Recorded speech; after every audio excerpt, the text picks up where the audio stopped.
The College Football Experience Week 8 reaction show episode. The Sports Gambling Podcast Network is brought to you by Underdog Fantasy. Underdog is hooking up new customers. Play just $5. Get $100 in bonus funds when you sign up with our promo code TCE SGPN. And remember, as always, folks, to let it ride. Hey, this is LeGarrette Blunt, and you're listening to SGPN. Let it ride.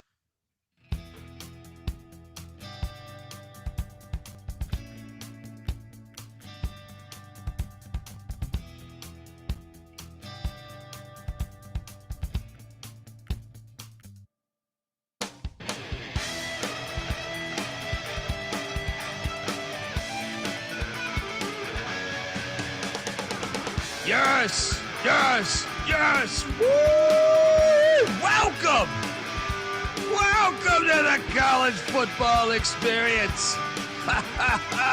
Week 8 reaction show. Yeah. Yes, youtube.com/the college experience. Get on over there, hit that like and subscribe button, because if you follow us, you had an amazing fucking day yesterday. Best day of the season for me. If you combine Friday and Saturday, best day of the season for me. Is I'm like fucking that scene in the beginning of DuckTales where you just jump off a diving board into a bunch of gold. I might be dating myself with DuckTales. I don't know what made me think of that, but that's the way I feel like it right now.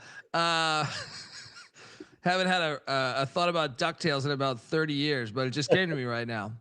That's the CTE. Look. If you're wondering who the hell you're listening to, that's fair. My name is Colby Swigga, Database Dan, a.k.a. Pick Dundee. That's not a pick. This is a pick. He was raised in the land down under, where a man thinks on his feet, speaks with his fists, and lives by his wits. When Dundee happened, he was a superstar. And you're nothing but a chameleon, lemon-headed, coward, terrorist pussy. And I'm after you, buddy. You're going to pay for it. Good night. Yes. You are going to pay for it. Any of the haters. Tough weekend for the shit talkers. Tough weekend for the shit talkers.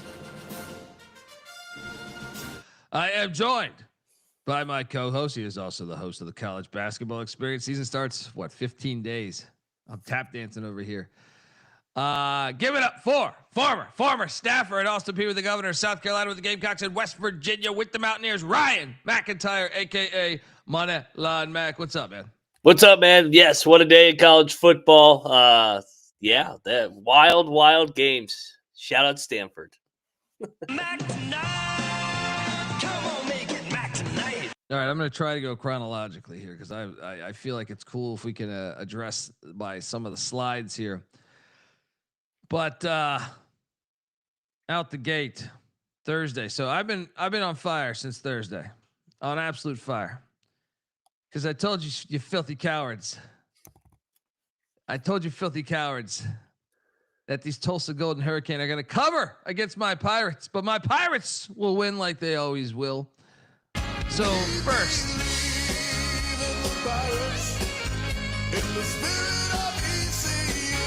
shout out to getting that fourth win, but shout out for a lock battle win for Dundee with his Tulsa Golden Hurricane plus 17.5. Winner, chicken dinner. I hate ECU. I hate watching the team play. No, the offense is terrible, and but your thoughts on just a tough lock battle loss. I hate to do this to you, right? I know there was no notes. I was just going to shit on you right from the start. But yeah, your thoughts on this one? I feel like I never get an ECU game right. When I fade them, they roll like the Army game. When I take them, the BYU game, this game, they had their chances to blow it open, but that shot shit, like, it's hard to watch. Oh, it's terrible to watch the offense. I actually think the defense is fun to watch, but the offense is shitty. Yes. So my weekend started there, just dancing around. Then Oh yeah, I forgot about this one. No, I'm joking. Hold on. Forgot these were on the slides. Then we go to the Schnellenberger Bowl. Hilarious. Where not only did I have Louisville plus the points, I had Louisville on the motherfucking money line. I mean, this is so easy. Jeff Brohm is an incredible fucking coach. Don't give him a week to prep. You give him a week to prep. You let Louisville make the playoffs, by the way, one of these years. And you give him that month to prep. Good luck. Good luck. It's a free show. Yeah, what was this, like 380? I forget what it was. 420, something like that. This is just hilarious. Miami's the best team in the nation, Mac. But Carson Beck had what? 4 interceptions. Should have been 5 because of a ridiculous roughing the passer call. I thought this was a terribly refereed game, by the way. Yeah. But Louisville never trailed. Wire to wire, the Cards were the better team, and Mario Cristobal is Mario fucking Cristobal. Nothing has changed. Nothing. Your thoughts on this game? How flat was Miami to start the game?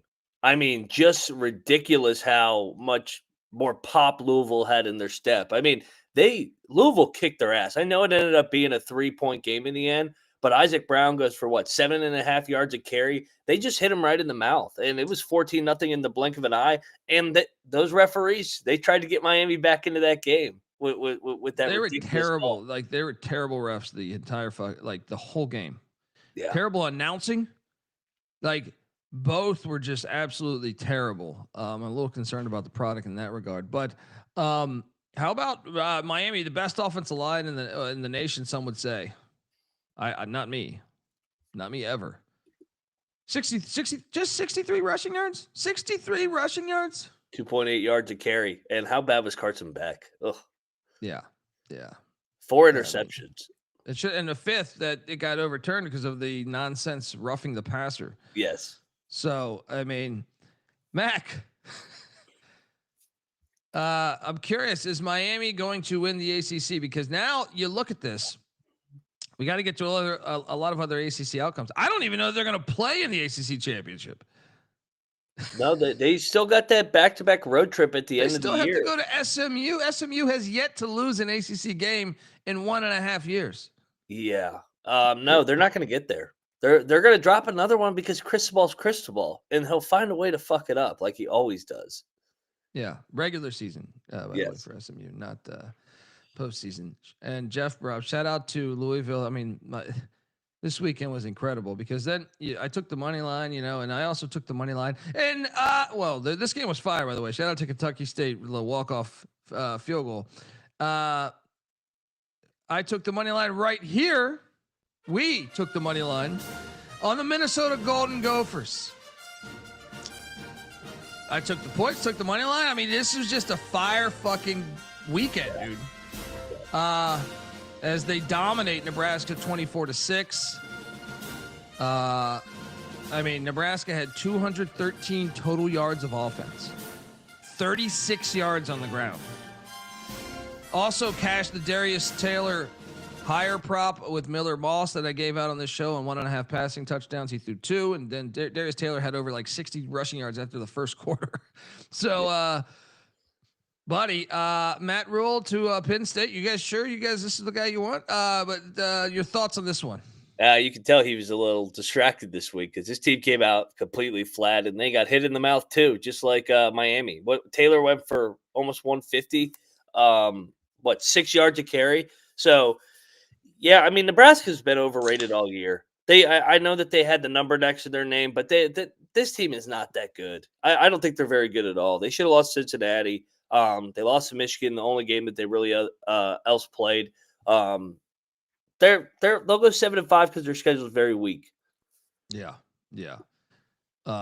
Minnesota this was just an ass whooping. Yeah, I mean, they just a legit never game. 3 for 12 on 3rd and 4th down was Nebraska. Yeah. Yeah. I mean, Nebraska. Counterfeit.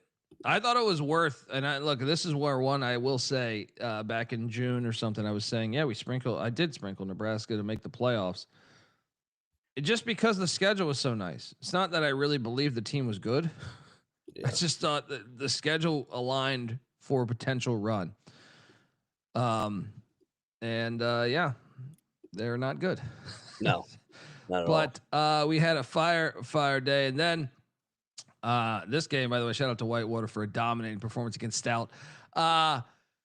This one, I would thank you on this one. You swayed me to take Mendenhall. I remember I was going to take San Jose State just because, and by the way, I did lose money on my win total and my, I don't believe they'll make the Mountain West Championship, but I guess that ticket has not failed me yet. But thank you for talking some sense into me and taking Utah State, even though San Jose State outgained Utah State by like 100 yards. I was going to say San Jose actually played pretty well. That was a good game back and forth. Yeah, shout out to Bronco Mendenhall. Good coaching always wins. You know, how many 4th and 1s does San Jose State go shotgun run and not get it? Yep. It's really like a pandemic going on in the country about that. I feel like this year more than ever, the shotgun run on 4th and 1. I mean, we will get to the Kentucky game. But the Duke game, we could talk about that too. Yeah, shout out to so I mean the losing ways, they just couldn't go away. Then this one I did Benedict on our show. I believe I took Carolina. I ended up taking Cal once it went under 10, and that was a bad play because Cal almost lost. Actually, though, if I'm being honest, Cal never trailed in this game besides what? I don't think they trailed at all, actually. No. Yeah. But North Carolina got a drive extended. It was 21-10. And North Carolina got a drive extended on a ridiculous taunting penalty. Like there was a good sack by Cal. The guy did nothing over the top. Nothing over the top. And he gets a taunting penalty, which extended the drive. North Carolina ends up scoring. I actually feel like I should have been on the right side of this in hindsight, now that I think about that. But then North Carolina gets the ball back. Their drive, they almost won the game because they fumbled into the end zone. Cal gets it. Cal 21, North Carolina 18. You hit here. I know you sprinkled the money line, which obviously was a half yard away. Yeah, man. Classic Ernest Biner. Yeah. I thought Belichick was going to steal this one. Yeah, I mean, this would have been huge for them, but I mean, it's huge for Cal. Yeah. Man, yeah, I did eat shit on this one. I still think though, if you don't call that taunting, they're punting, or they're going for a 4th and 15, and then you're looking at a potential 21-10 final score. But anyway, dude, Cal, Stanford, and SMU are all in the top half of the ACC right now. We'll talk about the Stanford one. That's hilarious. It's Cal, man. If they had gotten a Duke game, they would be in the driver's seat. They blew like a 14 or 17-0 lead in that game or something. They were up early. Yeah. I mean, Cal, it's hard. That's a hard trip. Those teams are struggling going out west for the most part. Yeah. There we go. Good for my Cal win total over, which cashed. All right. Then we get the Saturday's action. UConn, Boston College. I was getting tagged in this, man. Hey, you guys had a fucking battle in this. Yeah. You and CJ. I stayed away from this game. I did pick UConn on our sheet, but I'm saying I was getting shit on for the Boston College side. Whoa. It was a battle between you and Bet Detective. UConn 38, BC 23. This is good for our UConn win total over. Mm-hmm. How bad is Boston College and Chestnut Bill there? What happened to them? And like when they went to Michigan, well, I guess we're finding out Michigan State is really bad. The more and more like the weeks go on. So I thought that after the first couple of weeks that they looked the part, but I mean, lost at Stanford, then they lost to Cal at home, then got killed by Pitt, Clemson. Now double-digit loss to UConn. They're 1-6, and now they got to go to Louisville. This is like a 2-win team. This is tough. I mean, they got Louisville, Notre Dame, and SMU next. Wait, their next 4 games at Louisville, home to Notre Dame, home to SMU, home to Georgia Tech. All playoff teams potentially. they're going to go 1-11. They might. Syracuse the final game, but that's in that filthy Carrier Dome. Yeah. Yeah. Folks, want to tell you that the College Football Experience is part of the Sports Gambling Podcast Network. The NHL is back, and so is the Hockey Gambling Podcast. Join Ryan and Joel as they break down the biggest games, storylines, awards, and best bets throughout the season. Also, every Friday night, the College Hockey Experience on this very feed. So check out the College Hockey Experience and the Hockey Gambling Podcast for all your NHL stuff there. So let it slide. We're also brought to you by MyBookie.ag. MyBookie is your place to bet on football, and everything else. They're a prop builder, second to none. Their motto is bet on anything, anywhere, anytime. You can easily deposit, get lightning fast payouts using crypto. Head on over to MyBookie.ag. And when you do, use our promo code TCE SGPN for 100% bet back bonus up to $500 for new customers. That's MyBookie.ag, promo code TCE SGPN. And we're also brought to you by Novig. Novig is America's #1 sports prediction market. With Novig, you're getting the best prices. Novig's available in 35 plus different states. Download the Novig app and get $50 when you spend $5 if you use our promo code SGPN. Get in on the action with Novig, promo code SGPN. All right, we are back on the College Football Experience Week 8 reaction show. And here we are. I do want to give, let me see if I can track this down real quick. Yeah, I want to give a shout out to, so this next game, by the way, cashed, boom. TCU, we got the Blue Bonnet rivalry, what is that? They didn't want to say that shit on ESPN? What's going on here? What's going on here? TCU cashes. Yeah. What is that? I don't even understand. TCU -2.5 cashes. Pick Dundee, lock of one of my top locks. Is the seat getting a little hot for Mr. Aranda and Waco? I mean, Waco there, and your thoughts on this outcome? I think the seed is a little bit warm because last year was a big year for them. They came in with expectations. They were Phil Steele picked them to win the Big 12, and now they're sitting at 2-2. They're 4-3 overall coming down the stretch.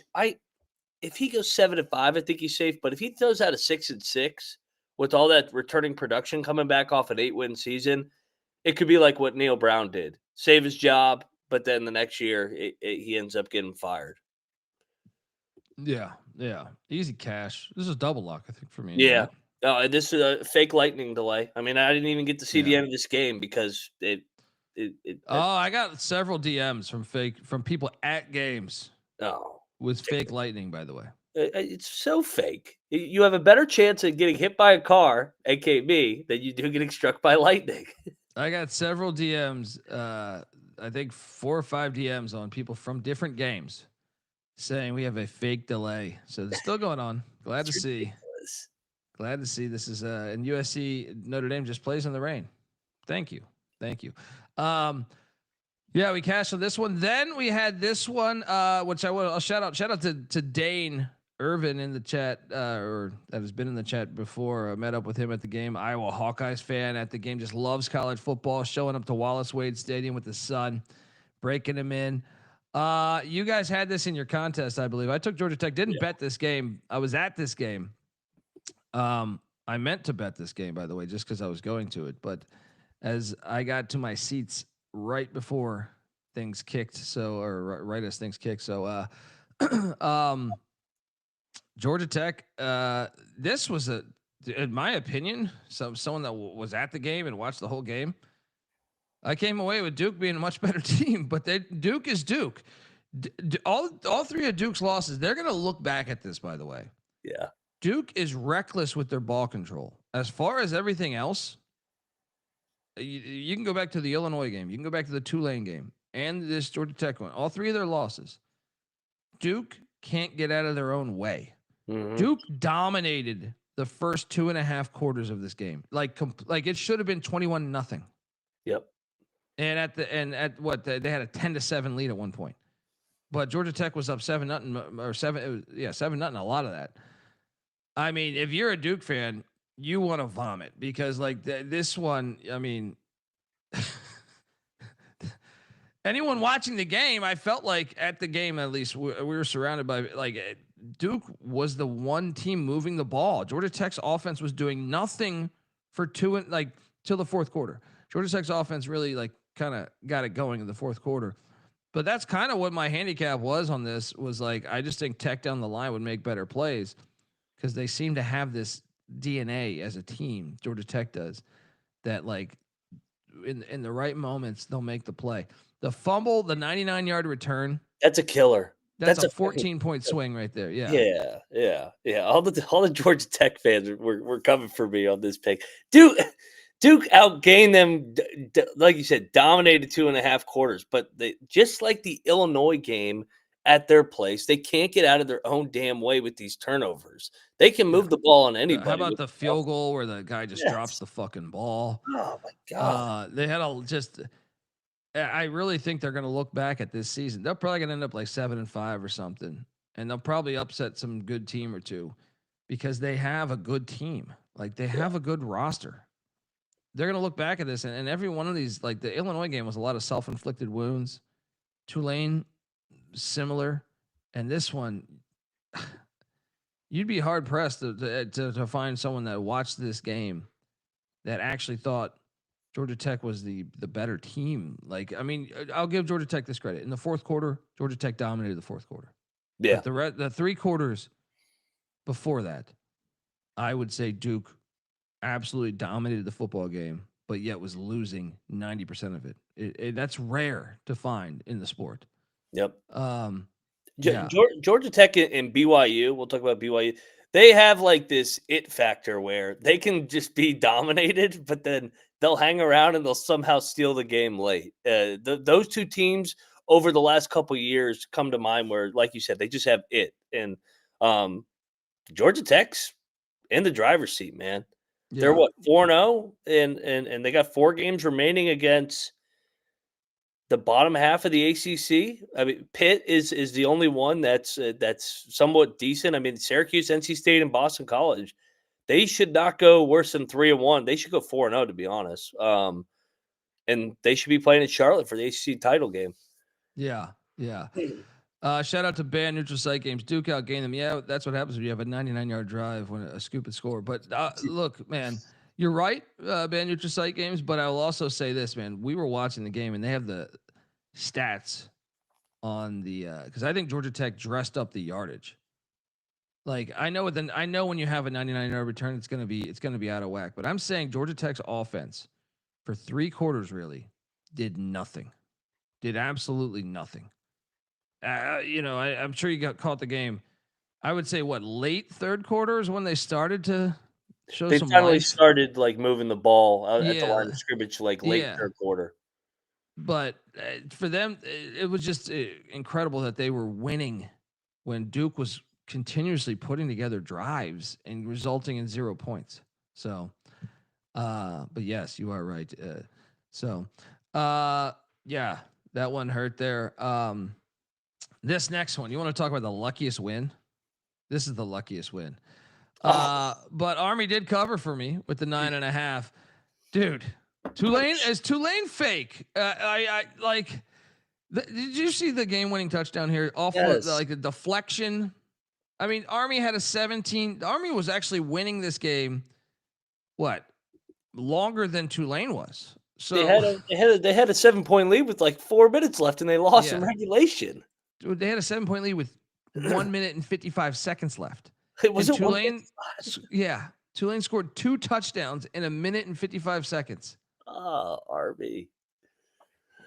Pain, man. Army's getting better though. They're gonna have that team ready to go. They're young. They'll have that team ready to go by the Navy game. They've made some strides with that young quarterback because, like you said, they were the better team in this game. Yeah, it was a tough loss, man. Yeah. Tough loss. Yeah. But we covered there. Next up, we got Eastern Michigan. This one I did eat shit on. Eastern Michigan, Miami, Ohio. Of course, the fucking hook. Hilarious. As Miami, Ohio wins by 14. Dude, Miami, Ohio is looking like a strong contender in the MAC. They always turn it on in MAC. Yeah, Chuck Martin's program just gets it going here. EMU, well, I think Miami, Ohio, like if I had to power rank the MAC, I kind of think they're going to be this number 2 or I don't know what you do with Toledo, but I think they would do number 2. They would do number 2 on Toledo. You wouldn't rank them 1? I still think Ohio could beat them. Good. Ohio's the offense that I trust most. When does MAC Shin start? Is it 2 weeks from now? Tuesday. All right, so here we go. Tuesday, November 4th. Rematch of the Ohio Championship game. Miami of Ohio, in Athens. So the Battle of the Bricks, I think it is. Yeah. Well, then you have Western, and then Toledo. Western's you have not 4. bad. You have Buffalo. We'll talk about them in a minute. Oh, those fucking lucky motherfuckers. Yeah. Yes, Rob Donaldson. Shout out to the great Rob Donaldson. Check out our DFS show. We killed it this week. Yeah, you did. Next up, we got this. I mean, this is what I'm talking about, guys. The haters had a tough week. Yeah. This is a great Central Michigan money line play. 27-6 against Bowling Green.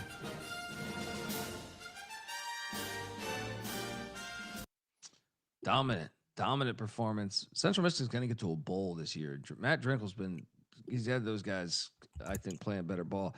They got UMass on deck. They need 2 wins out of so they're home to UMass, at Western Michigan, home to Buffalo, at Kent State, home to Toledo. They just need 2 there.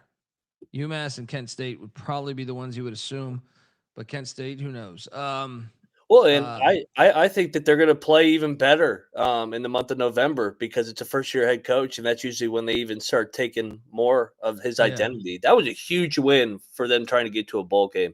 I'm with you. This is one of the more underrated coaching jobs in America, getting them to a potential bowl in year 1. And this was a dominating ass whooping here.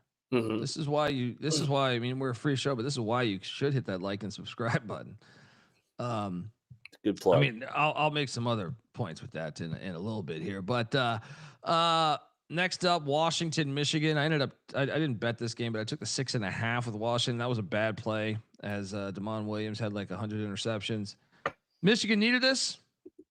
Washington, 5-2 now. The question is can they're still in a spot. This sounds crazy, man. They're still in a spot to make the college football playoffs. Hear me out. Mm-hmm. They're home to Illinois. If they get that game in Seattle, then they go to Wisconsin. We know Wisconsin's terrible, right? Then they're home to Purdue. Purdue's terrible. Then they're at UCLA, who actually is a really, really good team now. But then they're home to Oregon. So they could still like go 10-2 or 9. You could even still have a loss and be talked about. But I think there's a shot they could be undefeated. Or sorry, not undefeated. Win out until that Oregon game on November 29th in Seattle. And then who knows, right? Can you imagine that? They're sitting there at 9-2. Them in Oregon playing for a spot in the playoff. And what's crazy is if Washington played, I don't know, Kansas State tomorrow, I'd probably take Kansas State. Yeah, the Big 12 is better than the Big 10. Like I know the Big 10 has not at the top. The Big 10 has the top dogs, but the rest of that league is some ass. Some of these teams. In Washington, when we did the preseason preview, we said this is a great schedule because they're really good at home. They're not going to lose to Illinois or Purdue at home, and they're not going to lose at Wisconsin because Wisconsin literally cannot score a point now.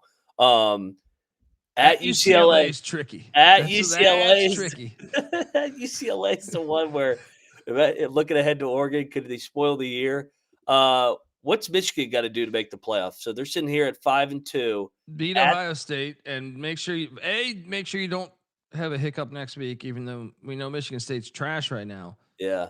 But still, that's a rivalry game, so you got to throw the records out. Then home to Purdue, at Northwestern, at Wrigley. See, that's why Northwestern's so dumb. Northwestern is in contention for the Big Ten fucking championship right now. And now all their home games go to Wrigley, where there's going to be way more Michigan fans. You're going to be outnumbered. They're so dumb. Then at Maryland, and then basically Michigan just beat Ohio State. I mean, even if you lose to Ohio State at 9-3 with their name brand and winning a natty recently, you might be able to find your way in there. I mean that Maryland game could be the tricky one. They almost lost with McCarthy and company. And like you said, Northwestern, you idiots. That's a huge game in mid-November. Yeah.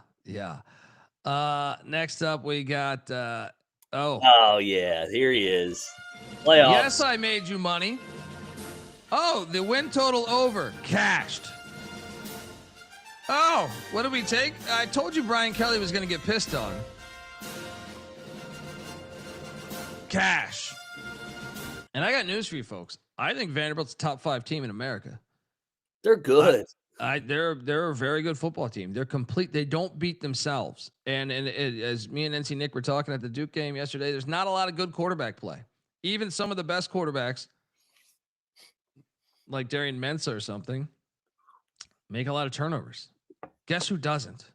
Diego Pavia, for the most part. The one game he did, they lost, right?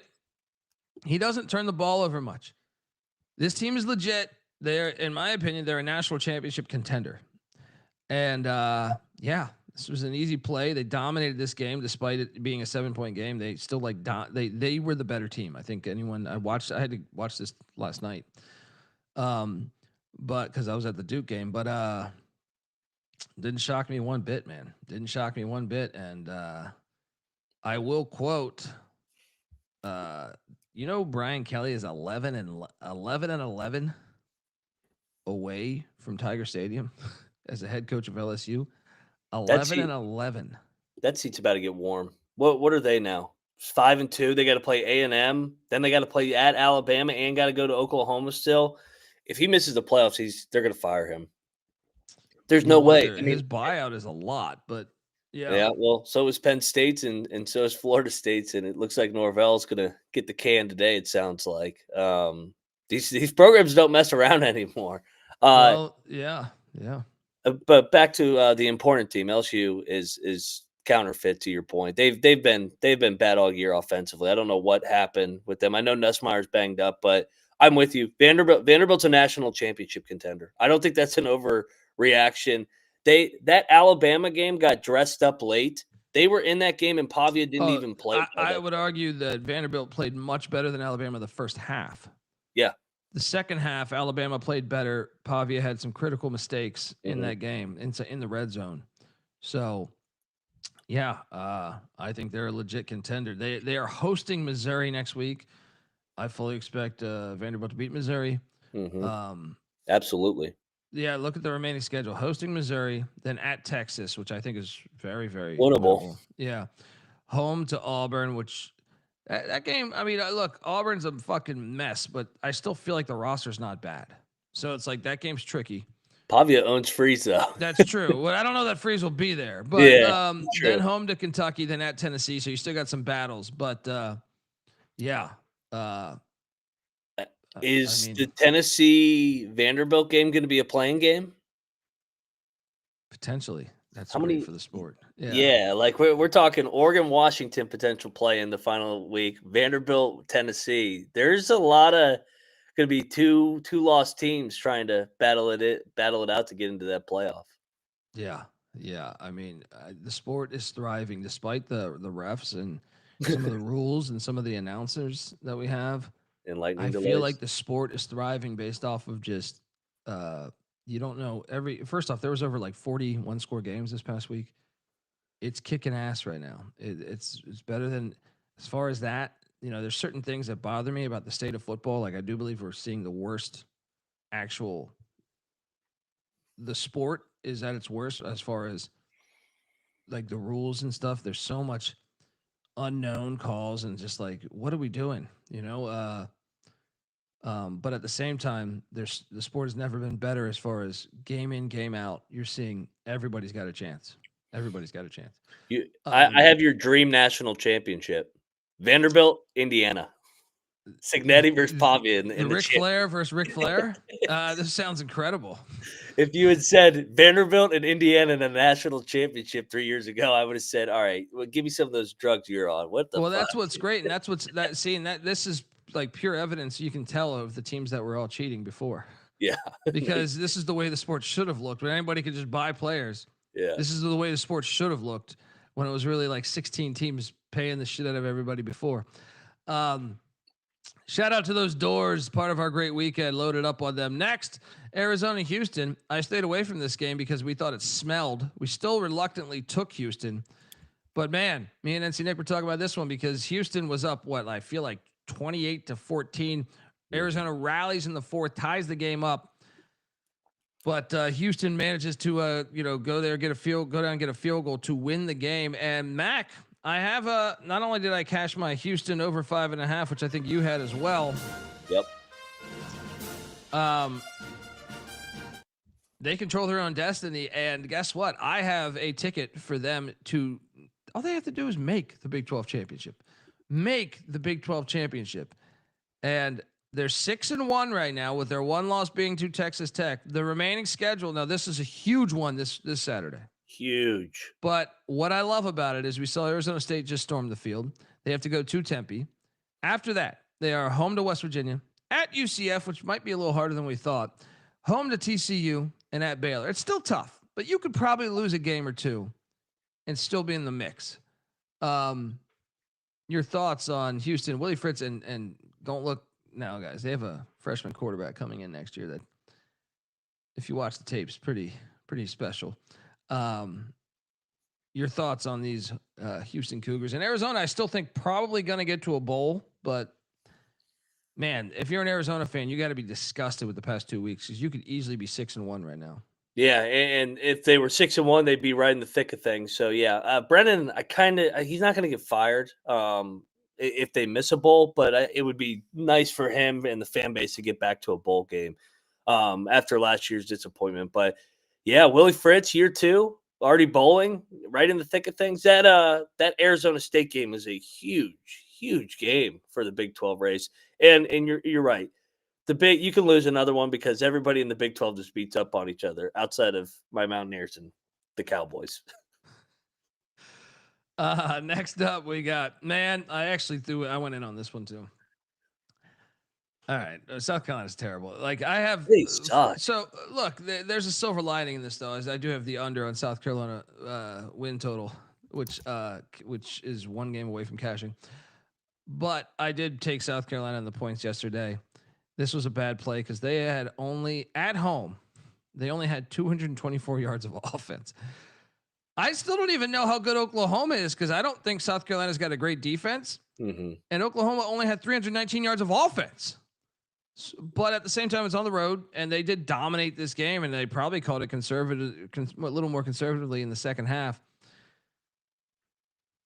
Your thoughts on this outcome? I saw some South Carolina fans want Beamer out of there.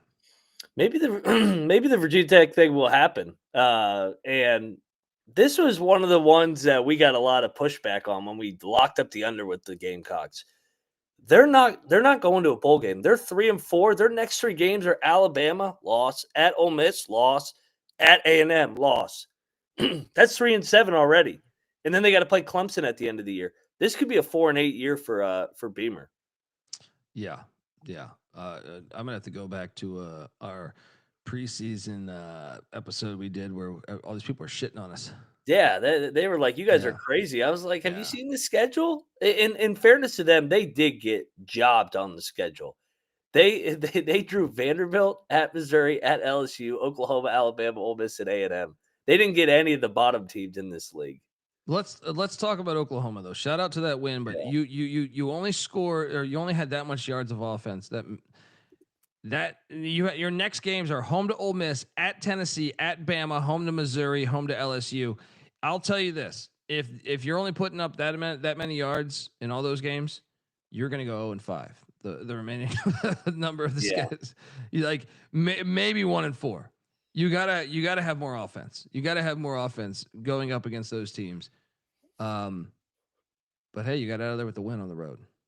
Yeah, and now they're at 6-1. Their remaining schedule, like you just said, is difficult. What do they got to go? 3-2 to make the playoff? Maybe I got to go 4-1. Yeah, it depends. It depends with it really depends how everything shakes out. You know, there's going to be so many teams with 3 losses. You're going to see this one's going to just scream of corruption. If you thought last year was bad. Oh yeah. Last year they actually got it right. I feel like they avoided the corruption. But yeah, anyway, shout out to the Sooners for getting that dub. Next up. Buddy. The floor is yours. West Virginia at UCF. This is awful, man. What was the final score in this game? 45-13. It was 14-7.5, and then they turned it over 2 straight times. It was 28-7. I was like, good God. The defense is falling apart now. This team is bad. Can we play Pitt again? We haven't won since the goddamn Pitt game. Haven't been close. Got blown out 4 straight games. So I'll always have the Pitt win. Eat shit, Pitt. You kind of got like quarterback taboo going on though, man. So it's hard to know your identity when you have this many quarterbacks. Oh yeah. This is a bad team. They gotta go. Good thing they didn't use all their money this year, and they rolled it over into next year's NIL collective. So they gotta go buy some dudes in the offseason. Good job, UCF. Good win. Let's talk about UCF for a second. They're 4-3, right? They're 4-3. What are they? I don't think. I mean, they already have 3 losses in conference, but I just thinking like. I think I was wrong about this team. I thought I had the under 5.5. I think it was, or 4. Was it 4.5 or 5.5? I didn't bet it, but on our show. They're at Baylor next week. Then they're home to Houston. I mean, they're still got a brutal schedule. At Texas Tech, home to Oklahoma State, at BYU. They got to win that Houston game if they want to go bowling. Yeah. I was going to say that. Yeah, that would be a hell of a year for Frost if he got him back to a bowl game already in year 1. Yeah. Next up, we got this game. Hilarious. I was nervous when I saw Kent State up 10-0. I go, what the fuck is wrong with Toledo? But don't worry, Dundee special as we locked up Toledo minus 26, 45-10 final. You're welcome.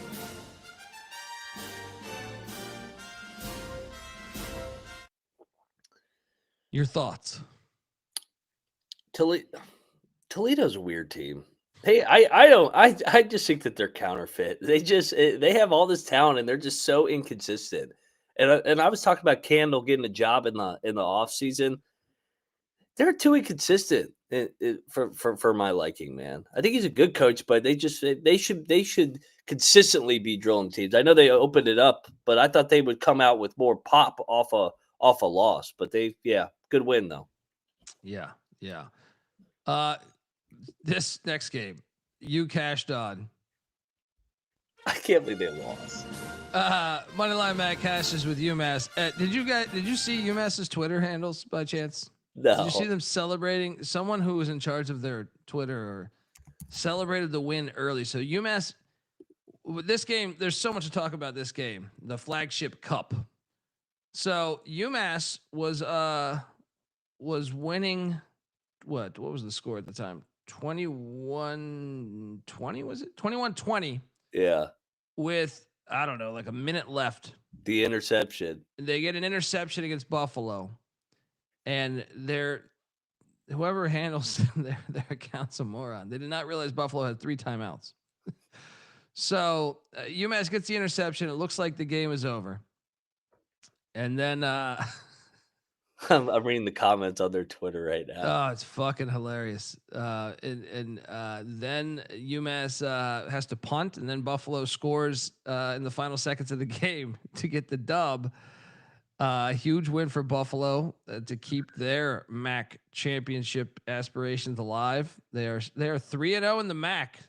So as much as Buffalo hasn't looked as good as what we thought they were, they're still kicking ass within the MAC record wise. Yeah, I mean, this game was hilarious. This game was fucking hilarious. Some people are very, very upset. Dude, your did you win see the total. crowd? You should have had. Yeah, they had a good crowd, man. They had a They great deserve crowd this. They for deserve a win here, man. Oh man, I felt like they were the better team. But they lost. How's that win total looking? they got to win out. Hey, if they play like they did yesterday, they could win some games. But that was their Super Bowl. Yeah, I mean, they're gonna go like 1-11. Gosh. At least they showed a pulse yesterday. At least they competed. They did. Like, You can see that tide turning a little bit. Yeah. Nice call on the points there. Next up, Troy and ULM. Troy, we need to talk about Troy maybe fucking up our Southern Miss thing, by the way. Troy with a dominating win. They opened this thing up in the second half. At halftime, it was dead even, I feel like. But Troy, all of a sudden, even though, dude, they only had 314 yards of offense. But to win 37-14 is like unbelievable. But Troy is all of a sudden, and I wasn't the biggest fan of Gerard Parker, but now they're 5-2. They got Louisiana on deck, who looks terrible. Arkansas State on deck. Watch out, because Troy is a team winning that overtime game against Texas State and South Alabama. Has this team looking good in the Sun Belt? So we need to root against Troy over the next couple of weeks. Your thoughts on this one? Yeah, I mean, those back-to-back road wins. I know Monroe's not traditionally very good, but I mean, under They're Vincent solid this year. They're solid. Yeah. Under Vincent, they've been chippy. But yeah, Troy's 3-0, right in the thick of things here. That I think them and Southern Miss are on a collision course for that final game of the season. Yeah. Next up, we ate shit here. I took Purdue money line. Good God, Northwestern's a juggernaut. I know. How the fuck does Purdue not score a point? That's unbelievable. I mean, honestly, like you look at this, Purdue had 305 yards of offense. Northwestern had 364. How the hell is this 19-0? Hilarious. I can Northwestern's 3-1 in the Big Ten. Dude, we got to start thinking about this. They're 5-2. They're at Nebraska next week. That's a winnable game. Now, I'm not saying they should be favored, but that's a winnable fucking game. If you go into Penn State and win, you can go into Nebraska and win, right? Mm-hmm. Well, then after that, they're at USC. Should be a loss. Home to Michigan, but that's not home. That's at Wrigley. Home to Minnesota. Those games are, I mean, the Michigan game's not winnable. I mean, maybe winnable. I don't know. Minnesota is winnable. And then at Illinois, all they need is one win. Are they going to go bowling, Mac? Yeah, I think they're definitely going to go bowling. I think they're going to get one. I think they could beat Minnesota. I honestly think they could beat every single team but USC and probably Michigan. I mean, I'm not saying they're going to beat all of those. Yeah, I mean, they're only an 8.5 point dog at Nebraska next week. I just looked at the look-ahead line. I'd take the points. Or the early line. Nebraska that I've seen.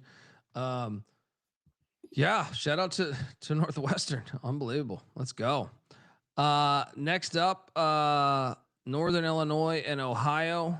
Ohio, this is what I mean is I still believe this team's the best team as they laid the 10.5, won 48-21. How about Northern Illinois getting ready? Enjoy the Mountain West next year. 1-6 with a 2-point win over Holy Cross as their only win. Ohio looks good again. Mm-hmm. Ohio, I think I would power rank them number one still in the MAC. Maybe someone disagrees and puts Western, but I think Ohio is the best team in the MAC still. Especially at home. I mean, they're 4-0 at home, 0-3 on the road. But, I mean, 2 of those were also Power 5 games. Yeah. Next up, Ohio State, Wisconsin. I'm not doing this. I tried to tell you. Don't ever let me take The handicap was right too. They did everything they could not to run it up, and they still covered because Wisconsin is the worst fucking team in the country. My God, this offense. Let me just think about this. Wisconsin has scored 10 points, 20 points over the past 4 weeks total. 20 points over 4 games total. They haven't scored in 27 possessions. That's just, I mean, when are they pulling the plug?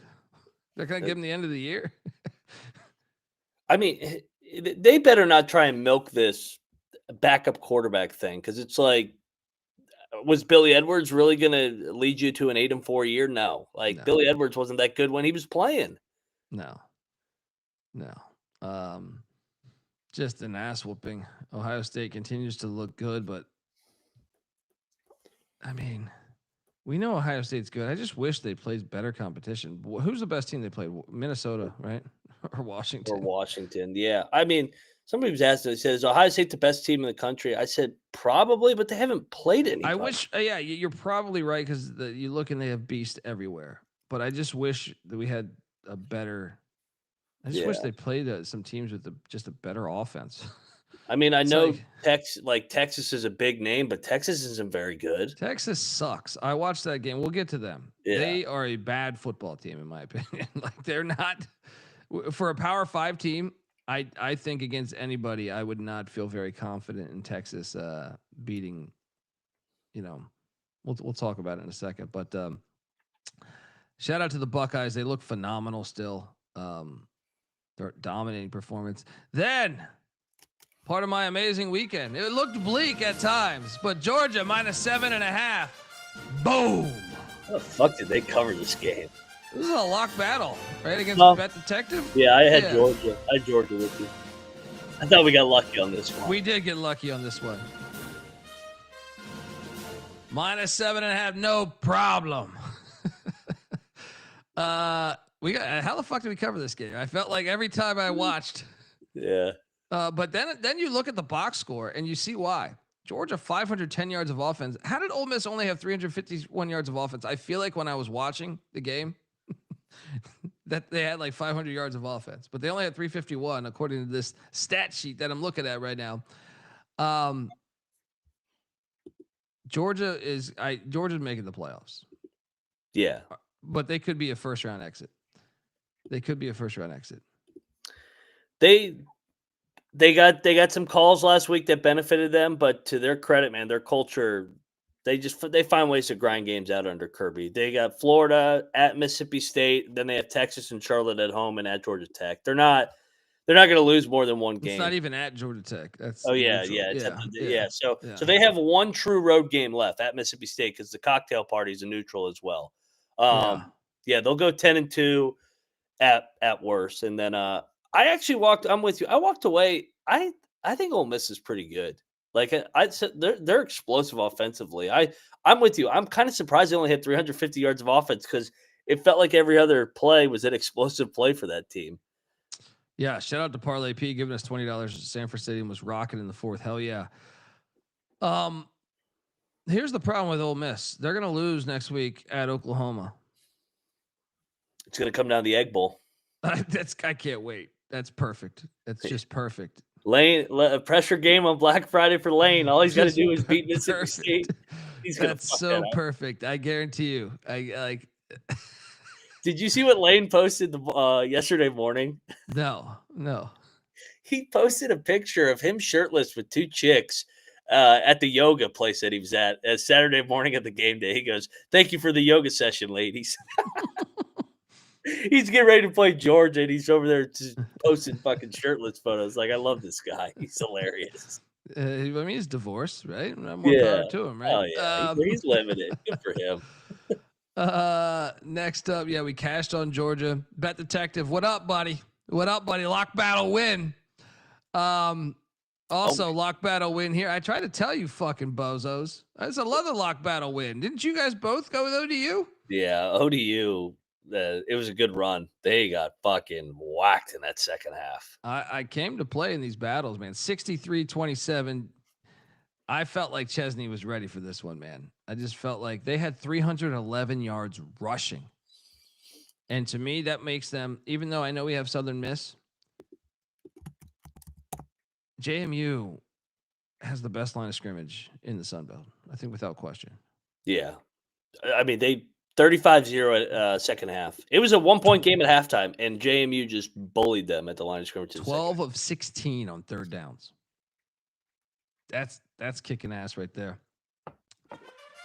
I tried to bring you guys the right direction. You guys, I mean, you know, it's a good weekend for these battles with this. I try to, you know, maybe next time you and Bet Detective listen to Old Pick Dundee. Folks, look, what I tell you, the college football experience is brought to you by Underdog Fantasy. Underdog is a great place to play fantasy pick'em, where you can win up to 500 times the amount of money you enter. Simply pick high or low on your favorite player stats projections, and look, you can win a lot of cash. Available for a ton of different sports as well. Underdog's got a brand new offer for new customers too. Play $5, get $100 in bonus funds when you sign up with our promo code TCESGPN. We're also brought to you by Rhythm. Rhythm is crushing it in college football and NFL with all their picks and props. And Rhythm is also giving away weekly cash prizes just for tracking your bets in the app. Track 5 bets of the same type from any model that you build, and you could win $1,000. Use the promo code SGPN25 when you download the Rhythm app for 25% off your first month. So once again, download Rhythm. That's RITHMM. Use that promo code SGPN25.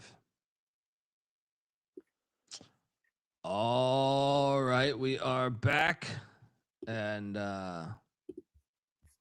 so my wonderful day continued on this journey.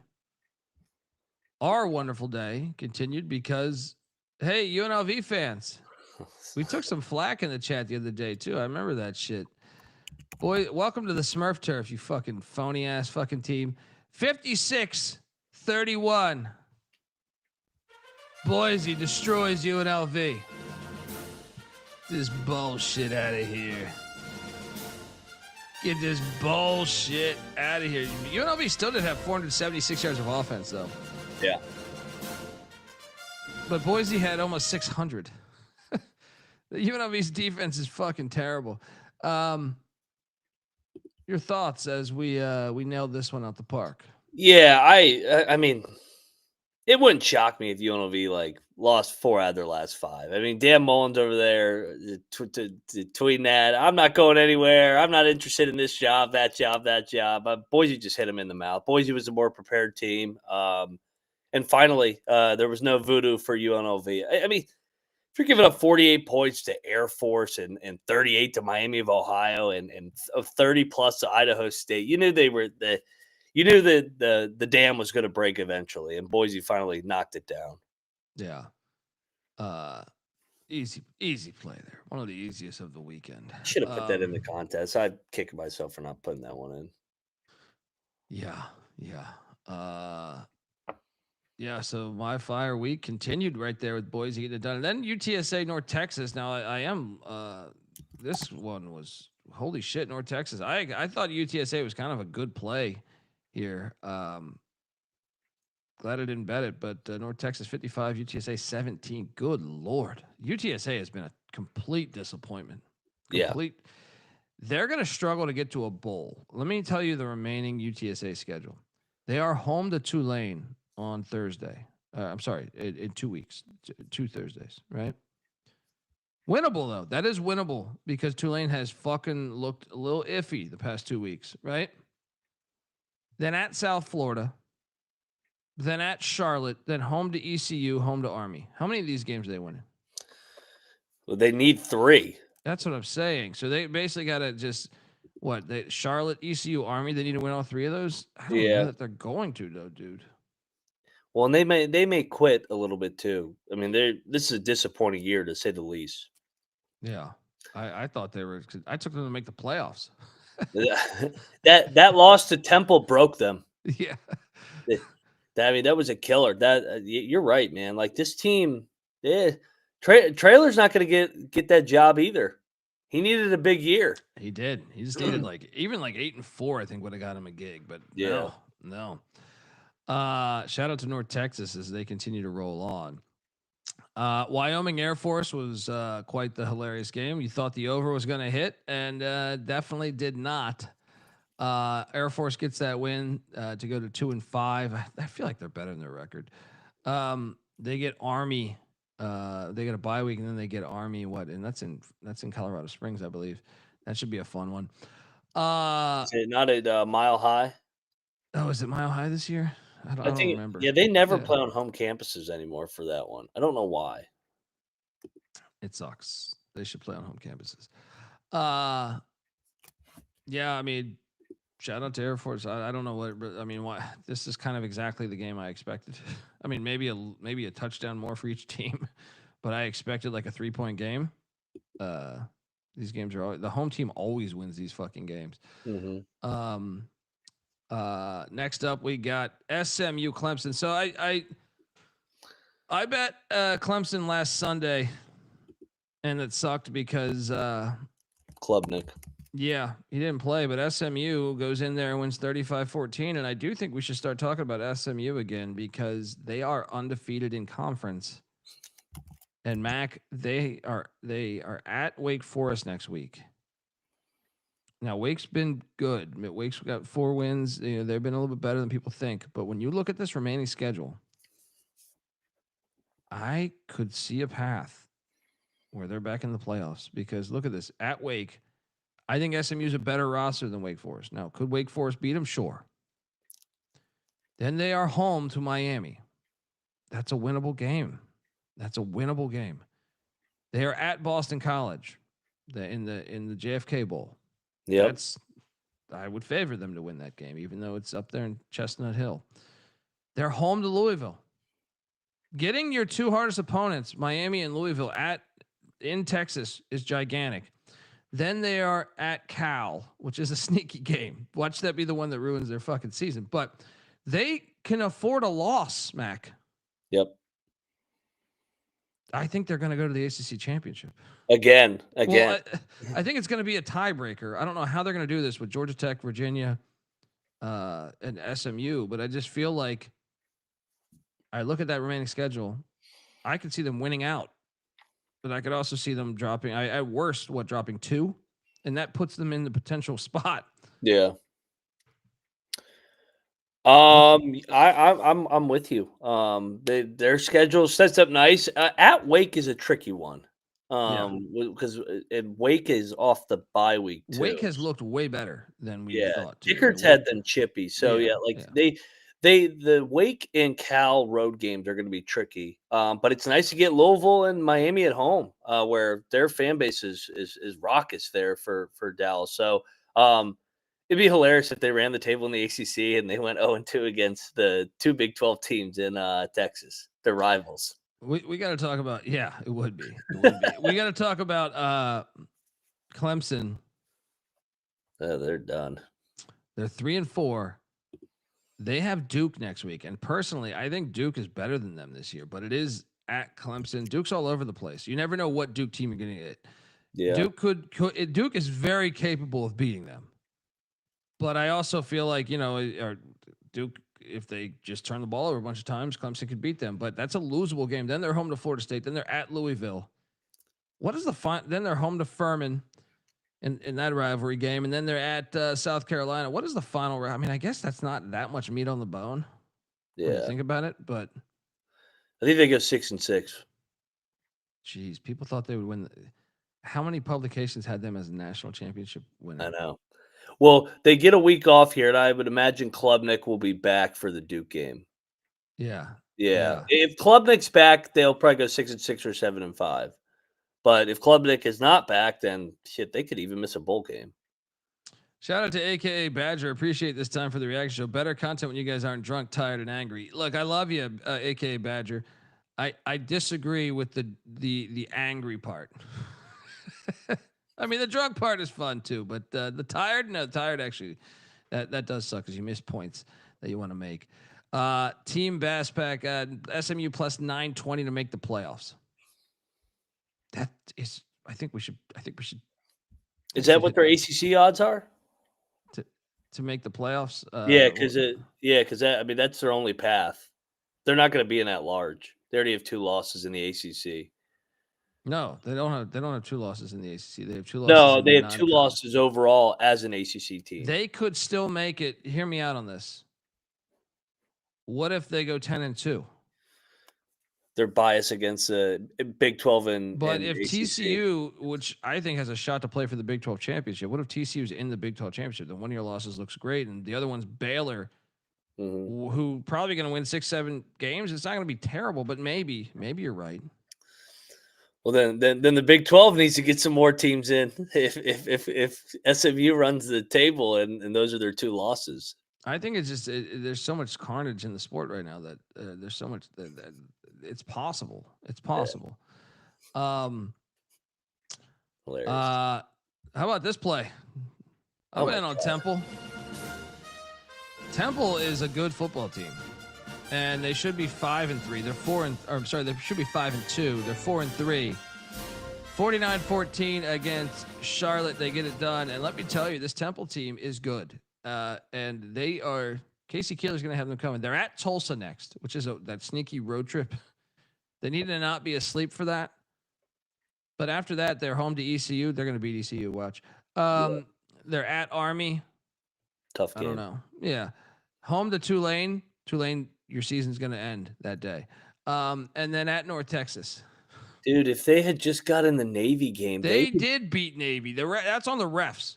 They fucked that game up, man. God, they would be in the driver's seat to potentially get to the AAC title in year 1. It's a clear false start on the Notre Dame on the Navy guard. Yeah. Dude, they're definitely gonna make a bowl. I'll tell you that. And I got news for you. This is year 1. Temple's, as long as Casey Keeler, which I think, for what I understand, like this is his retirement job. If Penn State was smart, they would get him, but I think he's viewing this as his retirement job. He's gonna be here the rest of his career. Yeah. That's gonna make Temple a good team every year. Every year. Unbelievable. Charlotte's fucking terrible. They're gonna go 1-11, huh? They're fucking awful. To your point, what you said on previous shows. How did Alban not bring any of his guys over from Ohio? Is he just too nice of a guy? Because you feel like if you had just brought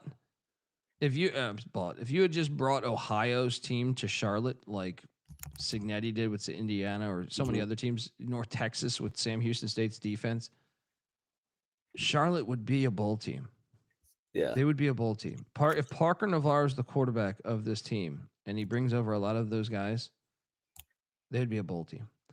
Shout out to the Temple Owls. Next up, we got Akron, Ball State, the game everyone wants to talk about. Man, Ball State stuck it to these zips. That's another job that I think might open, Mac.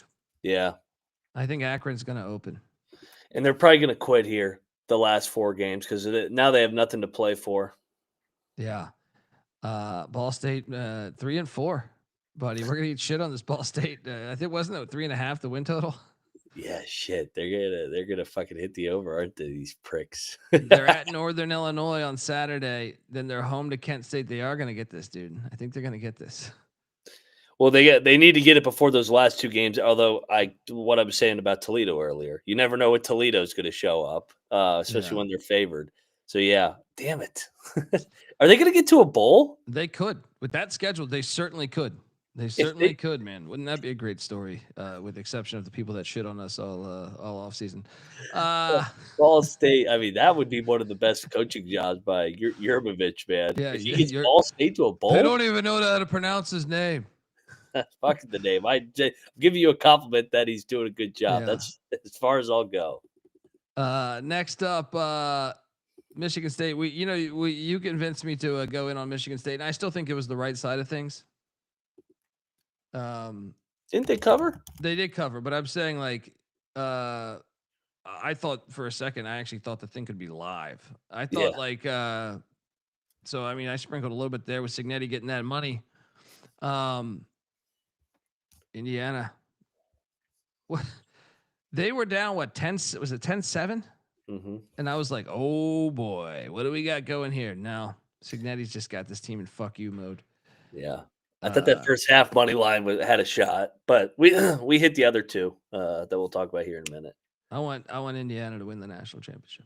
I want Vanderbilt. Vanderbilt in my first play. Indiana will be my second. Let's go. Yeah, Sammy, they're a legit natty contender. They won at Oregon. I mean, they beat Illinois by like 50. They won it. They won at Kinnick. This next play was my worst play of the week, in my opinion. There was one score that was worse, but this is the worst one.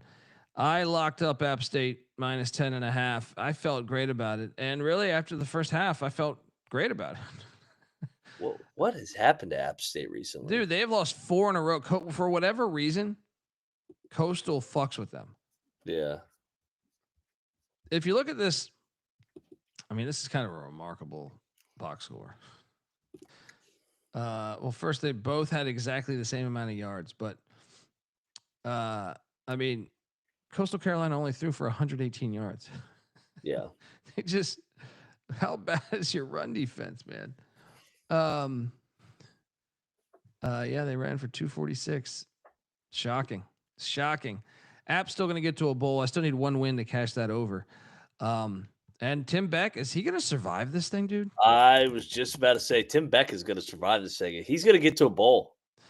4-3. They're home to Marshall, home to Georgia State, at Georgia Southern, at South Carolina, home to JMU. Those are tough teams. Like Marshall, we'll talk about them in a second. Yeah. But yeah, they're getting better. Shout out to Coastal Carolina. I lost a lot of money on this game. Next up, our boy. Now, I did sprinkle the money line, which did not hit, but that's why you always back it up with the points. And Bobby Petrino knows the line. Good God, their defense is terrible. Horrible. Back-to-back weeks. Petrino comes through for the bet detective and I in the Mac in the box. Let's go. 45-42. A&M basically had it to 52. There was a holding that was unnecessary. A little concerned with A&M's defense to a certain extent, but I can tell you this: I still feel like A&M looks like a top 5 team in the country. Yeah, I agree. They're sitting pretty here, 7-0, with a nice path. I know they got 3 hard road games. I don't even know if Texas is a hard road game anymore. But I mean, at LSU in prime time, that's always a difficult game. That's such a huge game next week, by the way. Yeah, and at Mizzou, they're going to drop one of these. They're not going 12-0, but I mean, if they just win one of these 3 road games, they're in. Yeah. Next up, we have this game. Lock battle win. I can't believe they blew this game. Lock battle win for Dundee. Marshall gets it done. 40-37 in double overtime. I got to talk to the bet detective. He's got to stop going against Marshall and putting it in our contest. He goes against him every week. I got news for you. Marshall, I think, is going to end up bowling. They got to win next week in Coastal. Or what is it? 2 weeks in Coastal. But they're playing much better ball, dude. You're right. Gibby has this team. I watched a lot of this game. Yeah. And I tend to think I think they're going to make a bowl. I think like that's remarkable considering they lost their entire fucking team. So shout out to the Thundering Herd for a huge win against Texas State.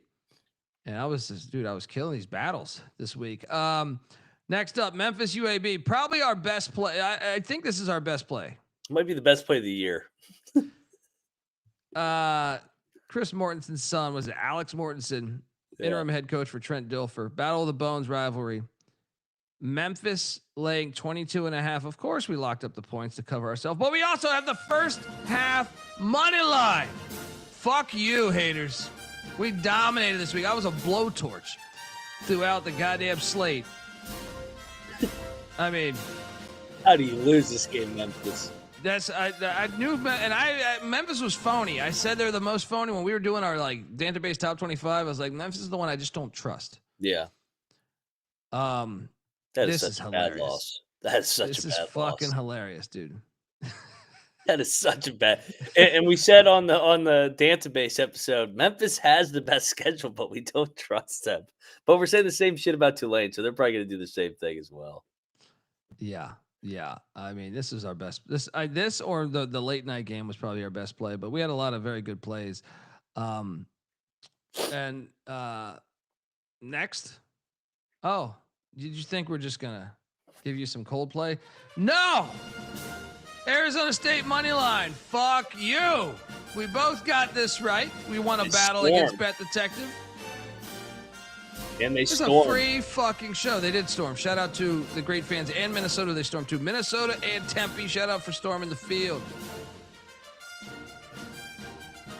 I mean, come on, dude. They almost blew this. I was so heated.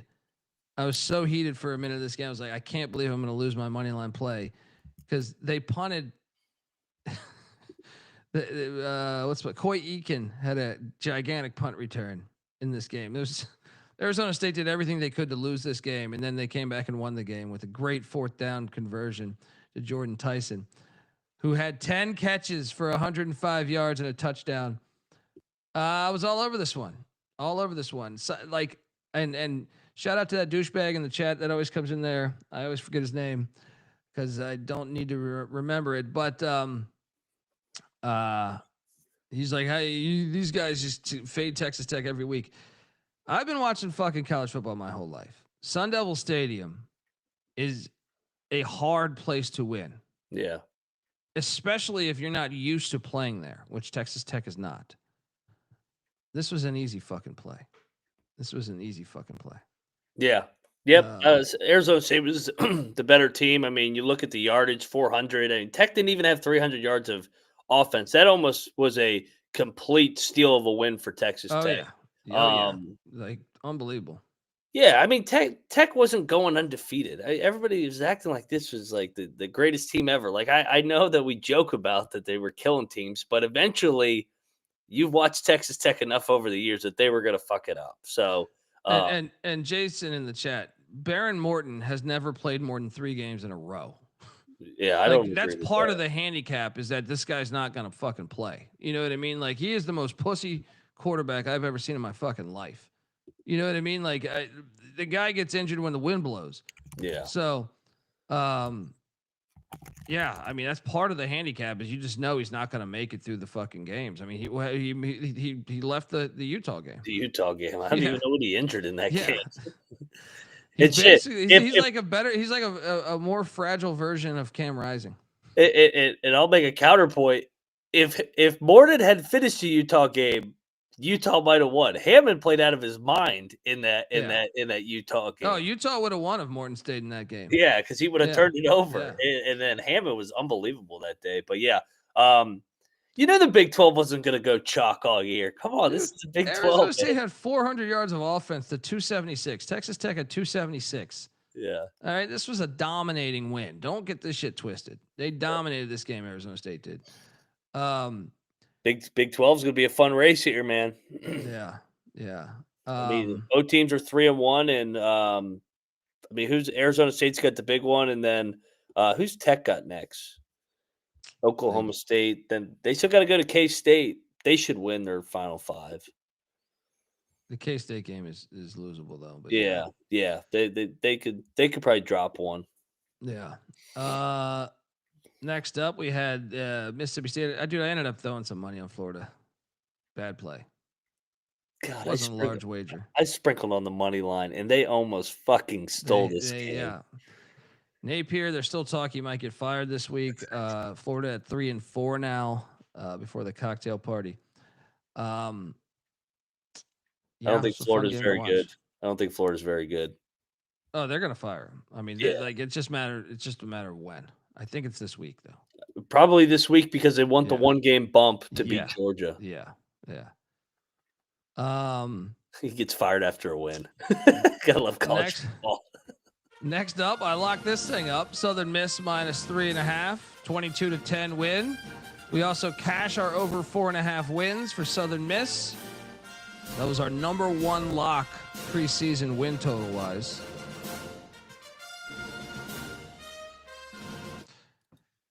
Louisiana's terrible. That job, there's potential. I'm not saying it's definitely going to open, but there is potential for that thing to open. I know they went to the Sun Belt Championship last year, but prior to that, he had done pretty terrible. And when I look at the schedule, they're at Troy next and at South Alabama. There is a scenario where this team is a 3-9 or 2-10 team. So, yeah.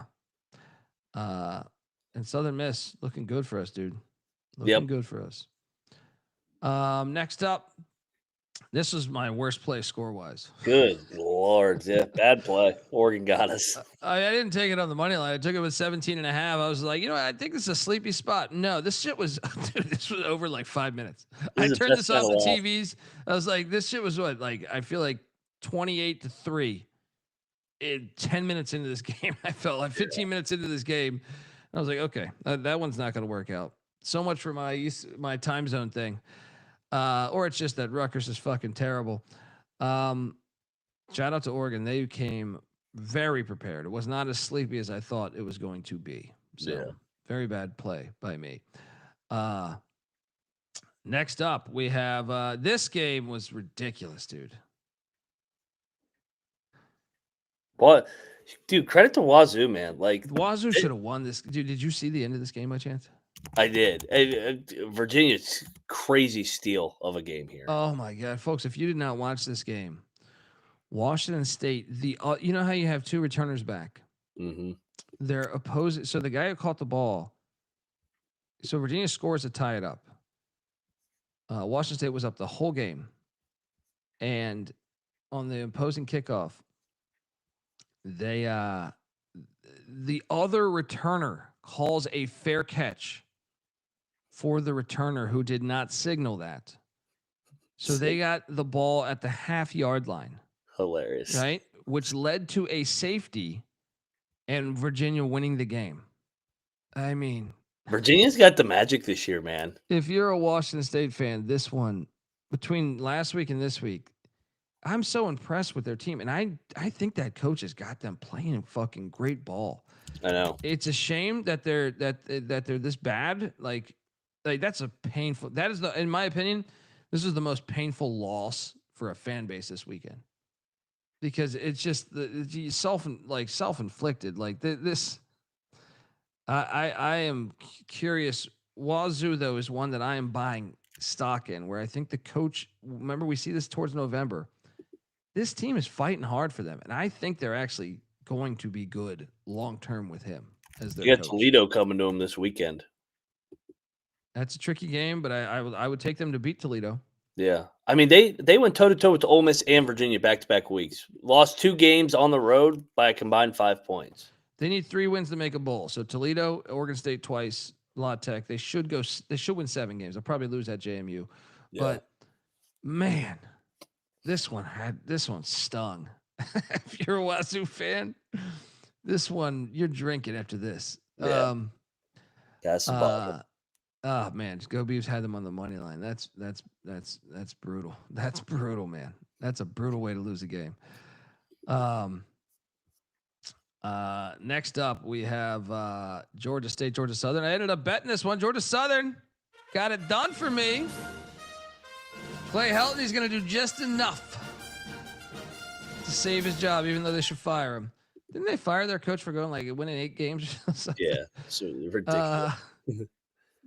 They're what are they now? 3 wins? They're going to end up 6-6, and in the goddamn Bahamas Bowl or some shit. It's Clay Helton special. Yeah. This is this game. Okay.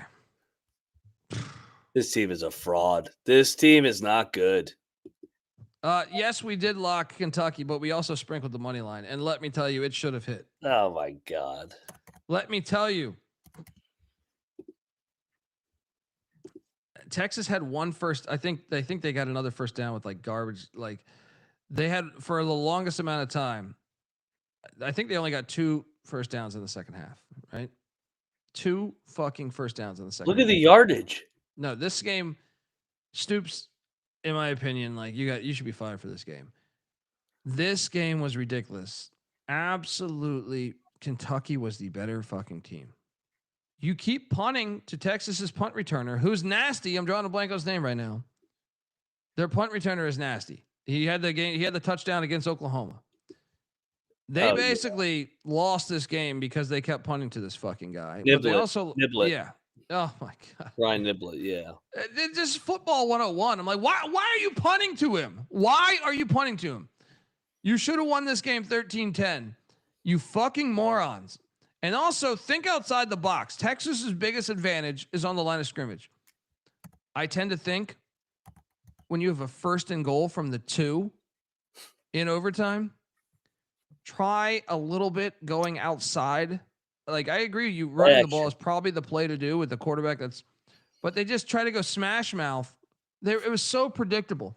On that final 4th down, I'm like, why are you not doing the quarterback bootleg? Try something outside of the box because you know the line of scrimmage. Texas is going to win that battle to me. This was absolutely brutal. If you pull up the stats, by the way, Texas 5 of 16 on 3rd and 4th down, right? Texas had 179 yards of total offense and won this game. Kentucky had 395. I mean, Kentucky had the ball 40 minutes of this fucking game. This is ridiculous that they lost this game. Absolutely ridiculous. 4 fucking fumbles by Kentucky. This was the right call. This was the right call on the money line. It should have hit. It should have hit, man. Texas is not a good football team. It's crazy how underwhelming they are. Like, they got to go to Starkville next weekend. Is Mississippi State better than them? I tend to think so. I tend to think so. That shit we just watched against Kentucky was brutal, and then Oklahoma, they found a way to win that game, but they haven't looked good all year. That's Arch's first ever road win, but I mean, he was 12 of 27, 132. He didn't turn the ball over, but oh my God, it's Eric. I sympathize with you, man. I know he's a Kentucky fan. This game, they had so many chances to win this game, and they frankly should have won. Like, Kentucky, or why are you punting to the guy? I just don't. I feel like a 5th grader could figure this out. It's like, okay, that guy's pretty awesome. Let's not punt to him. Even late in the game, when Kentucky kicks a field goal to tie it up to send it to overtime, they still kick the ball to him. I know. It's like he's their only. They literally can't move the ball on offense, and then you just keep giving them a chance with their one guy. Like, why would you not just kick the ball out of bounds? Give them the ball at the 35-yard line. There's 2 seconds on the clock. Did you ever think we would get Mississippi State as a home dog, less of a touchdown against Texas this year? This is crazy. Like, these 2 teams are even. Yeah. I think Mississippi State should be favored. I tend to think so too, man. I mean, this game was ridiculous. I just can't believe Texas got out of this one. Yeah. James Franklin, Kentucky. Sure, James Franklin at Kentucky would kill it. By the way, he'd be great. That's our guy, Tailgate Report. That tweets us every week. He's awesome. He's great. He is great. He is a must follow on Twitter. What is that handle? Is it Tailgate Report? Yeah, he wipes his Twitter every week, and then he does like a new shirt every week. At a Tailgate Report. Yeah, he's fucking great. Shout out to him. He's fucking hilarious. Yeah. And we did still cash on that. Part of our fire weekend was with Kentucky here. Then you I bet you on this battle. Oh my God, dude. The Terps. This game lived up to the hype. UCLA -3.5 does not cash for me as Matt cashes with Maryland as this is 20-17. Did you see the phantom block in the back that they called? I think it went viral. Yeah. I'm disappointed on that, but I mean, Maryland was in control of this game for a while, but how about Malik Washington? 23 of 48. Yeah. Good Lord. Run the ball, actually. Yeah. 48 pass attempts, 17 points. For 210 yards? UCLA Magic, 3 straight wins. 3 straight wins, man. They're at Indiana. If they win that, now we're talking. Oh, God. If they win that, I'm going to fucking jump off a bridge. UCLA Loyalist fan, Scott Bowser, because Nico had a bad injury at one point. It looked like he was going to be out, and then he's like, "Are you happy now?" I said, "I didn't wish injury on Nico. I don't like Nico, and I'm rooting against him openly." But yeah, shout out to UCLA, man. They got the magic. They gonna get to a bowl? The schedule is really challenging down the stretch Yeah, here. So at Indiana, home to Nebraska, they will beat Nebraska. yeah. At Ohio State, home to Washington, at USC. So they just need one upset and to take care of home field with Nebraska and Washington. So one upset against Indiana, Ohio State, or USC. The USC one. You never rule that one out. Imagine if they beat USC to like put them both at like 6-6 or some shit. Yeah. We knew that line stunk. Next up was this one. This is another one that, I mean, luckily I didn't throw much money on this, but I did throw a couple bucks on Iowa. Of course, Iowa wins by 1. But this is great for our future.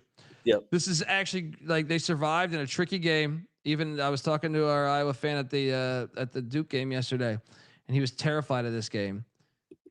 All they needed to do was get through this because the 1-game bump was going on. Yeah. Shout out to Dane because we were talking about this one. Now, Mac, they're in position. They are in position.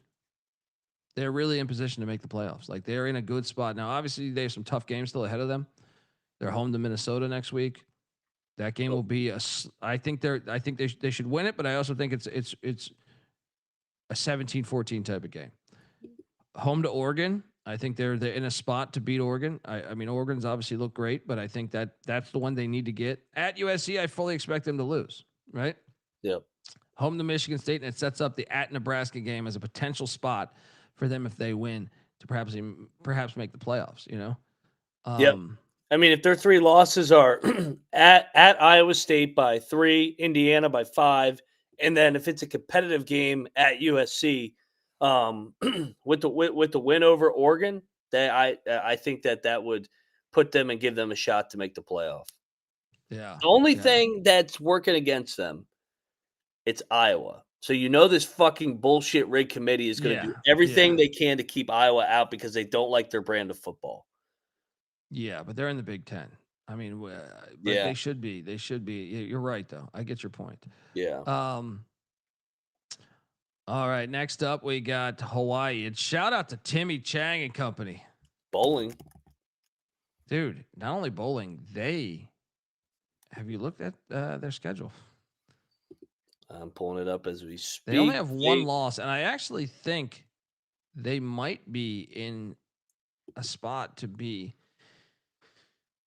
I'll put it like this. They're at home against San Diego State. And well, first they have to go to San Jose. And who knows with that game? They run the same offenses, right? But they are better than San Jose so far this year. So if they get that game, then they host San Diego State. Now, San Diego State looks great this year, but the fact they host them is huge. They're at UNLV, which, if you don't know, they call Vegas the 8th island or the 9th island, whatever the fuck that thing is, because they have so many fans there. Now, that's still a tricky game. UNLV can score. And then they're home to Wyoming, which I fully expect them to beat Wyoming. My point is they're in contention to play for the Mountain West Championship, Mac. Yep. They don't have Boise on the schedule. I mean, this is pretty phenomenal what Timmy Chang has done, considering I don't think people realize what he took on. Next week, half the administration wanted to get rid of their football program. You know what I mean? And not even go to the FCS, like just get rid of it. They were starting guys that converting a safety to a defensive end the first season. You know what I mean? Like what? He's doing an incredible job. Shout out to Timmy Chang. Next up, USC Notre Dame in the rain.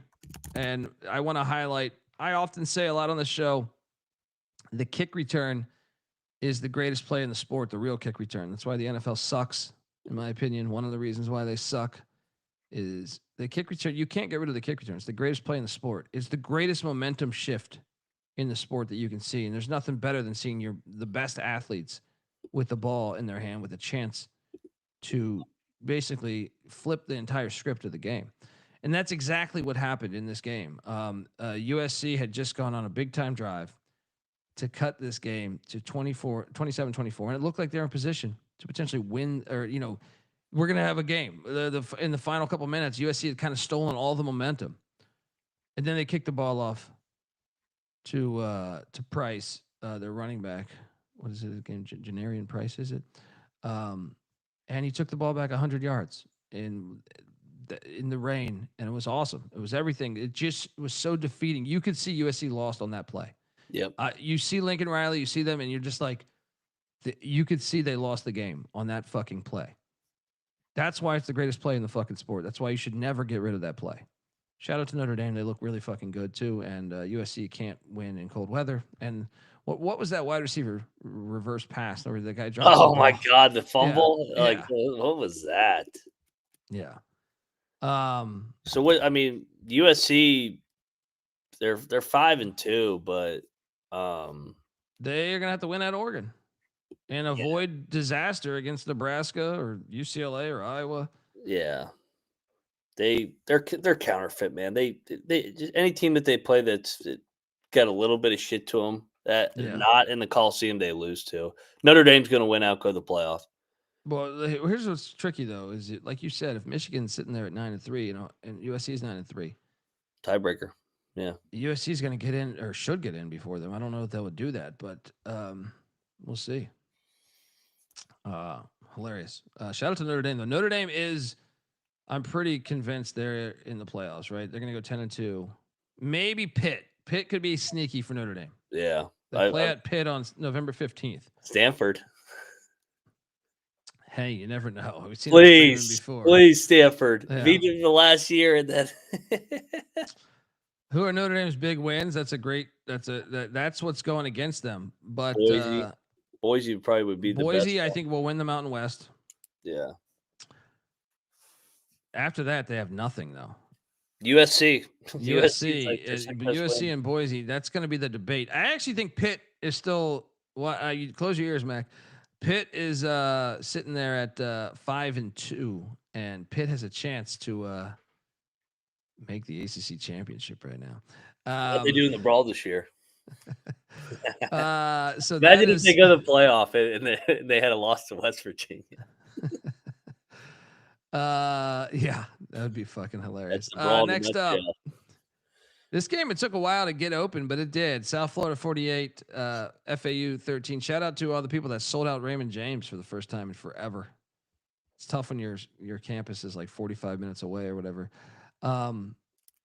South Florida, they're definitely going to be that team. So you're looking at a playoff right now with Indiana,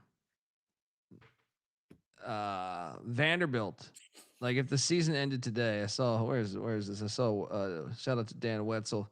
Yeah, because USF has the tiebreaker over Boise because of the head-to-head week 1. Yeah, and the AAC just seems like such a better conference. But right now, where was this tweet? You would Wetzel, the great tweet here. Right now, the playoff would be Indiana, Vanderbilt, Georgia Tech, Virginia, potentially Texas Tech, and South Florida. All, I mean, how this is what we want in the sport. To me, like you want this. This is what we're missing. This is the sport is stronger now. I mean, these fan bases have been asking for this. Now, obviously, this is probably not going to go. Some of these teams are going to lose, but what a phenomenal fucking playoff that would be. What would that do to those fan bases, and then the money they'll throw in behind that? You're seeing Indiana's effect from last year making the playoffs. Shout out to South Florida though; they look good. Pitt did not pit. Report they tried to pit for a little bit there. There's a phony cover at the end. They covered against Syracuse in that filthy dome. There we go, 5-2. The quarterback didn't look that good. Heinschel, or he had a good rushing touchdown, but yes, he did not have. He was 13 of 24. Woo, it's crazy. Yeah. 143. Syracuse had a good game plan, but Ricky Collins for Syracuse, the backup quarterback, 3 interceptions, did not look great. Shout out to Dane Irvin, man, giving us $20, man. You didn't have to do that. Great meeting you too, brother. And go Hawkeyes. Let's go. Yeah, hold on. I was going to get to this next one. We cashed Alabama -7.5 against Tennessee. What a pick six, by the way.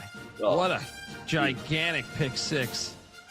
99 yards to the house. One of the best plays this Saturday. And Bama beats 4 straight ranked teams. Okay, let's talk about Alabama's schedule. They're 6-1. They're at South Carolina next week. Watch them lose that game. Because that's the team that's not ranked. That's been his problem. That's been DeBoer's problem, right? Yeah, I'm going to take South Carolina next. Yeah, and then they're home to LSU and Oklahoma in Eastern Illinois. Can't forget that matchup. Then at Auburn, they look really good. I'm still surprised, and the overbetters got robbed in this game. They still gave up. I mean, it was 142 on the ground by Tennessee, but they had 410 yards of offense. They actually severely outgained Bama. But I guess that to our point earlier, when you have a 99-yard pick six, it tends to happen like that. They are in the driver's seat. That schedule's nice.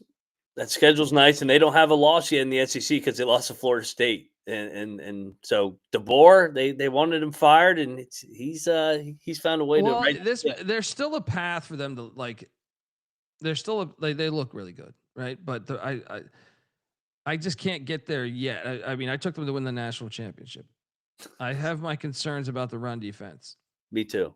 I don't know the playoffs. I think they're good for the playoffs for the most part. They still could trip up in any of these fucking games, though, dude. You know what I mean? Like if you're gonna lose to a Florida State team, you could still lose to South Carolina. You know what I mean? Like they have the same record right now, actually. Yeah.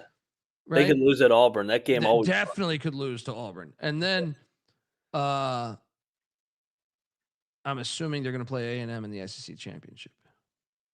A&M, maybe Georgia. Maybe Georgia. Because we just talked about Georgia's schedule's soft. A&M would have to lose twice, but yeah. Yeah. That'll be fun to watch down the stretch. Let's talk about Tennessee. Remember, we thought in the preseason their schedule aligned nice for them to potentially make the playoffs again. I personally thought they were a little overrated coming into the game, ranked that high. They're at Kentucky next week. Then they have Oklahoma, then New Mexico State, then at Florida and home to Vanderbilt. If they only lose one game remaining, will they get in at 9-3? God, there's gonna be a lot of 9-3 teams. That's what I'm saying. Why do I feel that I at don't Florida think they're game? A number 11 team in the country. No, I don't think Tennessee's that good. Yeah. I mean, they lost a lot off that team last year, and so Heupel's doing a good job just finding a way. Heupel does a good job of winning the games you're supposed to win, but they really have not beaten anybody. At Mississippi State's their best win. Yeah, and that took over. And if you watch that game, I kind of think Mississippi State played better than them. Yeah. All right, next up we got this game. Fucking Auburn. Jesus. Is he fired yet? Oh my God, they do. They have some of the they could be undefeated. Like their losses are ridiculous. Dude, I had like $200 on Auburn. This was a brutal beat. Not really though. I feel like Missouri was certainly playing better the whole fourth quarter and overtime. But it's just like, how did you had this game won, in my opinion. Like you had it in a spot with 10 minutes left. What the fuck was the score of this game? No, it's like 17-10. At 5 minutes left. No, I think it was. Yeah, it was 17-10, right? Yeah, they had the lead and the ball. Okay. And they fucking couldn't milk that clock. They just Jackson Arnold is so bad, dude. Yeah. How do these recruiting rankings whiff this bad? I remember hearing this kid, I can remember these guys, that cover recruiting saying this guy's a stud. He's just so bad. It's like almost unbelievable that you could be this bad at evaluating a quarterback. I feel sorry because like Cam Coleman's a beast. Mm-hmm. You know what I mean? Like, unbelievable. Missouri 6-1. And they're going to make the playoff, dude. They're going to make the fucking playoff, right? Look at their schedule. I kind of think they're gonna lose to Vandy. That's If too they lost. could get A&M. They could get A&M. Road Rash Face is going to ruin their season on November 29th. I don't think they're going to win at Oklahoma. Do you? No, I don't. Yeah, I think that they'll lose Yeah. both of the. I think they'll lose those 3 road games, and maybe A&M. I think they'll go 8-4. But this was a huge fucking win to put them in a spot. You know. Yeah, they control their destiny. And Yeah. Auburn's going to Petrino's going to get freeze fired this week because they have a bye. Then Kentucky, they'll fire him after the bye or during the bye week. He should be fired already, dude. Like he's done terrible. I mean, the refs screwed him some, but still. It's just crazy. At Oklahoma, 7-point loss. At A&M, 6-point loss. Georgia, 10-point loss, even though that was dressed up. And I would then say the A&M game was a little dressed up too, but yeah. Next up, Cincinnati puts it on Oklahoma State 49-17. Cincinnati is rolling, buddy. They're going to play in the Big 12 championship, aren't they? We'll see. This is still Satterfield we're talking about. They got Baylor at home, and they're going to lose to Baylor, aren't they? They still got to go to Salt Lake and Fort Worth. So I don't know. They're playing well though, and they're bowl eligible. How fucking bad is Oklahoma State? My God, they quit. Yeah. Then we had the Holy War, which I did lose money on this one. I mean, you want to talk about one of the worst targeting calls? Did you see the targeting in this game? They're ridiculous. Like, what's he supposed to do? What have we done to the sport? But shout out to BYU. I mean, I still thought this is the like one of the worst calls. I don't even like what I get sick of having to do this every week on the show. Yeah. It's just like, what are we doing to the sport? The sport, this is what I mean. Like the actual sport of football is terrible today. Like it's terrible. There's so much subjectivity on so many different calls. We have made the sport worse.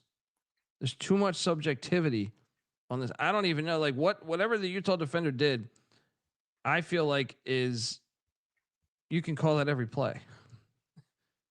You can call that every fucking play. Yep. But shout out to BYU, man. And how about Kalani Sitake?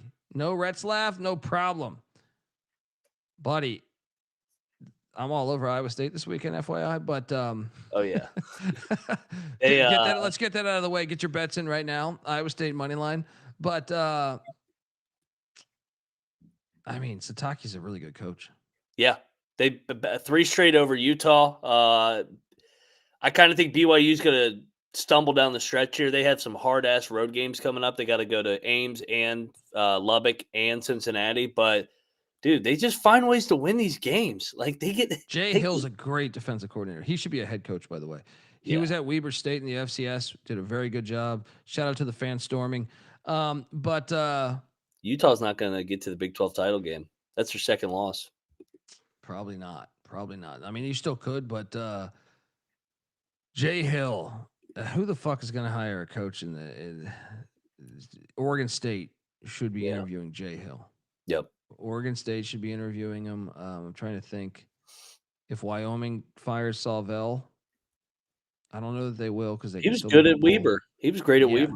Yeah, great at Weber, and he's a very good defensive coordinator. Next up, Nevada, New Mexico. This game was fun. It came down to the end. New Mexico, though, buddy. New Mexico. I know we didn't bet this game, but for the win total, we cashed 4-3. The Lobos, and dude, they're sitting there in a spot. They are home to.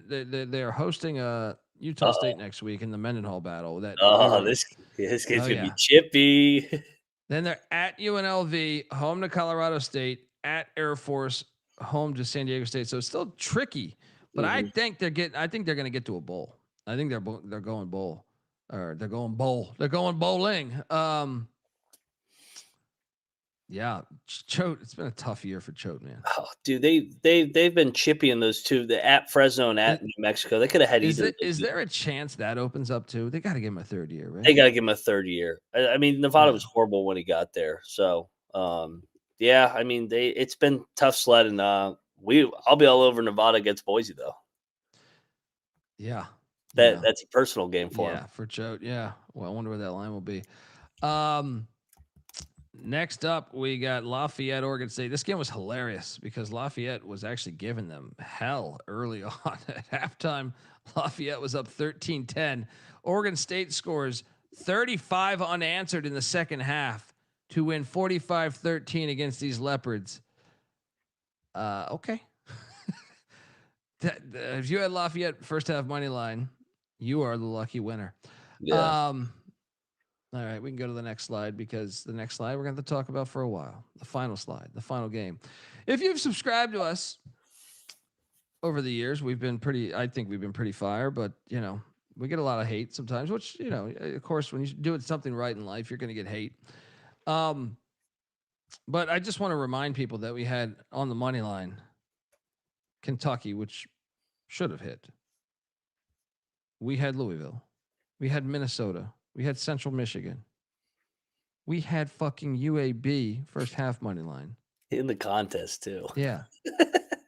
And we also had the Stanford Cardinals. Oh, my gosh, you fucking clowns. All right? I mean, how good are we at our job? How good? Plus 660 for me on the money line. I don't know what the hell you got, but 660. Yeah. 20-13. And remember what Florida State, their administration or their, I forget who exactly, had said about putting Stanford in the league. Basically saying like they're a terrible team to put in the league. They're just a filler game. Well, Stanford is now 1-0 against Florida State, and Florida State moves to 1-11 in ACC play since suing the ACC and successfully winning. Essentially, well, they didn't. They won their. This is what's great is they basically went to a share where the teams that win more get a bigger share. Well, they're 1-11 since that has happened. They look like such clowns, this program. That's just a shout out to Frank Wright, who's got Stanford fighting fucking hard, by the way, dude. That was the one takeaway is like, I don't think that, I mean, they already overachieved my expectations, but I look at that remaining schedule. I know they're at Miami this week. They're probably going to get destroyed, but then they're home to Pitt. They're at North Carolina, home to Cal, home to Notre Dame. They're probably not going to make a bowl, but they have fucking fought hard considering their whole team left in the second portal. They're going to be a tough out for Pitt, for North Carolina, for Cal. Those are going to be, and even maybe Notre Dame. I don't think Notre Dame, but you never know. Freeman's been so bad as a heavy favorite. This game's fucking hilarious, though. Yeah. Yeah. Didn't Freeman lose the last time he went out there? No, I think it was the time before. Yeah. And it was in South Bend, actually. I think it was in South It Bend. was South Bend. You're right. Yeah. But yeah, crazy. But Florida State now, 3-4. You are home to Wake. You have a bye week, by the way. So that's why, do they fire Norvell? Do they go back to Saudi Arabia and get the money to fire Norvell? You're home to Wake Forest. You're at Clemson. You're home to Virginia Tech. You're at NC State, at Florida. What's that final record? They need 3 wins. I don't know that there is 3 wins on this schedule, man. Yeah, and you just wonder where's to make their a bowl. They need 3 wins. Where's their mind even at? I mean, if they fire Norvell, they could get the 1-game bump and stuff, and maybe they play for the interim. But I mean, they could get Wake at home. They could get Virginia Tech. It's going to come down to that Florida game. And I would take Florida. I think Florida's a lot better. I think Florida's a lot better too. This loss is aging very poorly for Alabama.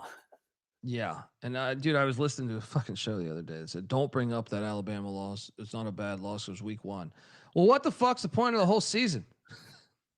What do you mean? You have to bring it up. What are you talking about?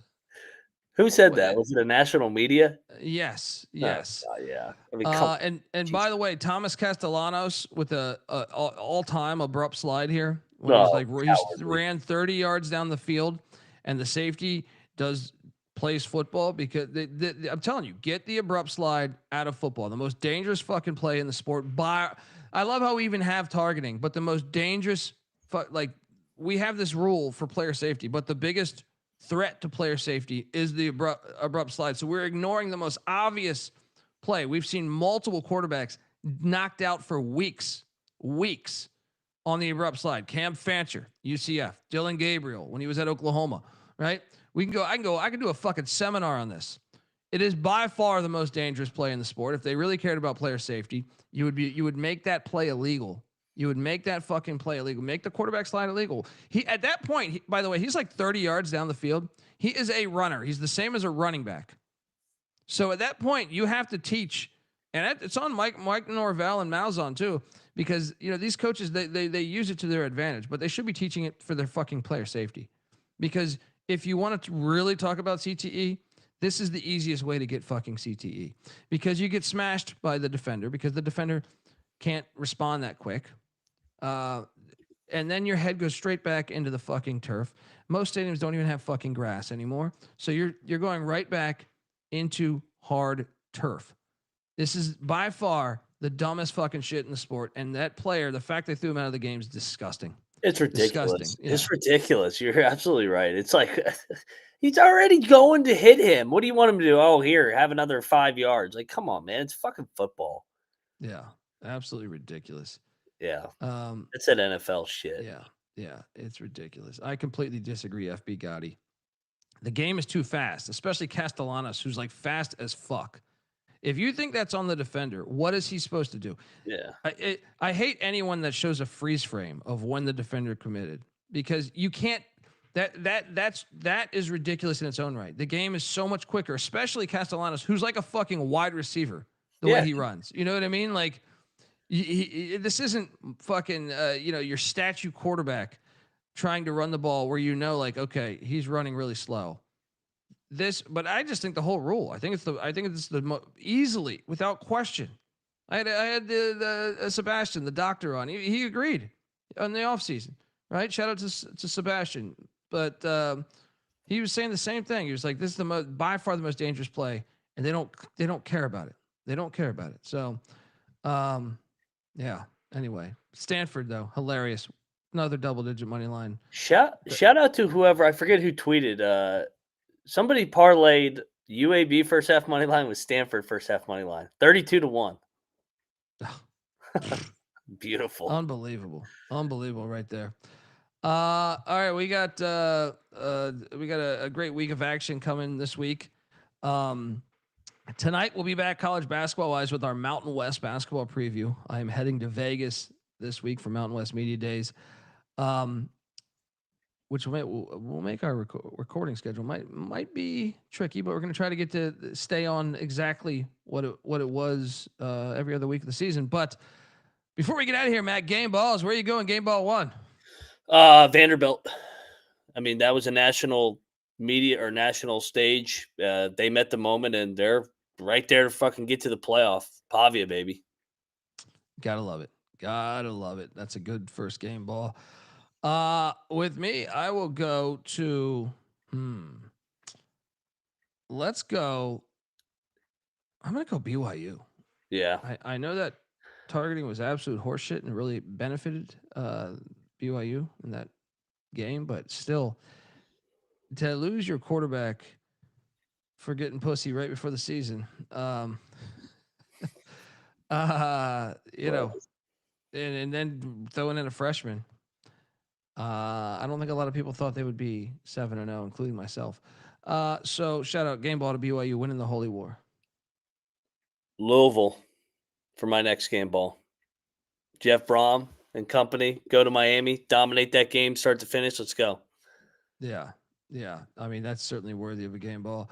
I'll stick to the ACC from one Cardinals to the Cardinal. Stanford. Look, this Florida State administration talking shit about Stanford and who you are. First ever matchup. Who leads the all-time series now? That better shut them the fuck up. Saudi Arabia State taking an L on the farm. Frank Wright. They lost their whole fucking team out the second transfer portal, window. They didn't know who the hell they had on their roster. Hey, good job. Good job. Let's go. Final game ball for you. Where are you going? Final game ball, UAB, the Blazers. Oh, that's Battle of the Bones. Gets it done over Memphis. College football, baby. Let's go. That one is a phenomenal game ball. I'm kicking myself for not having that one.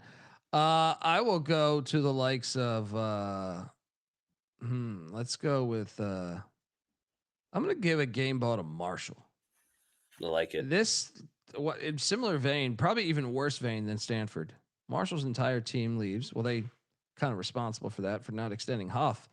But I still thought for this new roster and new staff, not the university, I thought, man, he's walking into a disaster. He's going to go 2-10 this year, 1-11, something like that. But Gibby, and you see how bad NC State's defense is without him. Oh, 100%. Gibby has been kicking ass, and they moved to 4-3, and they got a shot at making a bowl game. Game ball to the Marshall Thunder and Herd. Folks, that is our show. Moneyline Mac's on Twitter at Moneyline_Mac. I'm on Twitter at TheColbyD. The College Football Experience is on Twitter at TCE on SGPN. YouTube.com/The College Experience. Please hit that like and subscribe button. Mac, I'm just going to fire a bunch of these randomly at you next week. You got Illinois at Washington. You got Tennessee at Kentucky. You got Texas A&M at LSU. You got Texas at Mississippi State, BYU at Iowa State, Missouri at Vanderbilt. What else do we have? That's like UCLA, Indiana, which is the hottest team in the country, right? South Florida at Memphis, Ole Miss at Oklahoma, Virginia taking on Chapel Hill. You got the Sunflower Showdown with Kansas State. What game you looking forward to most next week? I think the one I'm looking forward to the most, I'm just scrolling back through these. Is it that South Florida Memphis? Is it? It might be USF Memphis, man. Just with the stakes, that one's good. I also am looking forward to seeing A&M headed to Death Valley off a loss. Awesome. Like Brian Kelly, he got to win that game, man. Yeah, and that game was crazy last year. Yeah, it's kind of in a way, it kind of looks like a little bit of a light week compared to week 10. But that means it's going to be chaos every time we say that. Yeah, every time we say that, it's chaos. Let's go. Give me that chaos. The sport is chaos right now. Good luck doing a fucking 12-team playoff, folks. Till next time. This is the College Football Experience. You better start thinking about yours, and we out of here.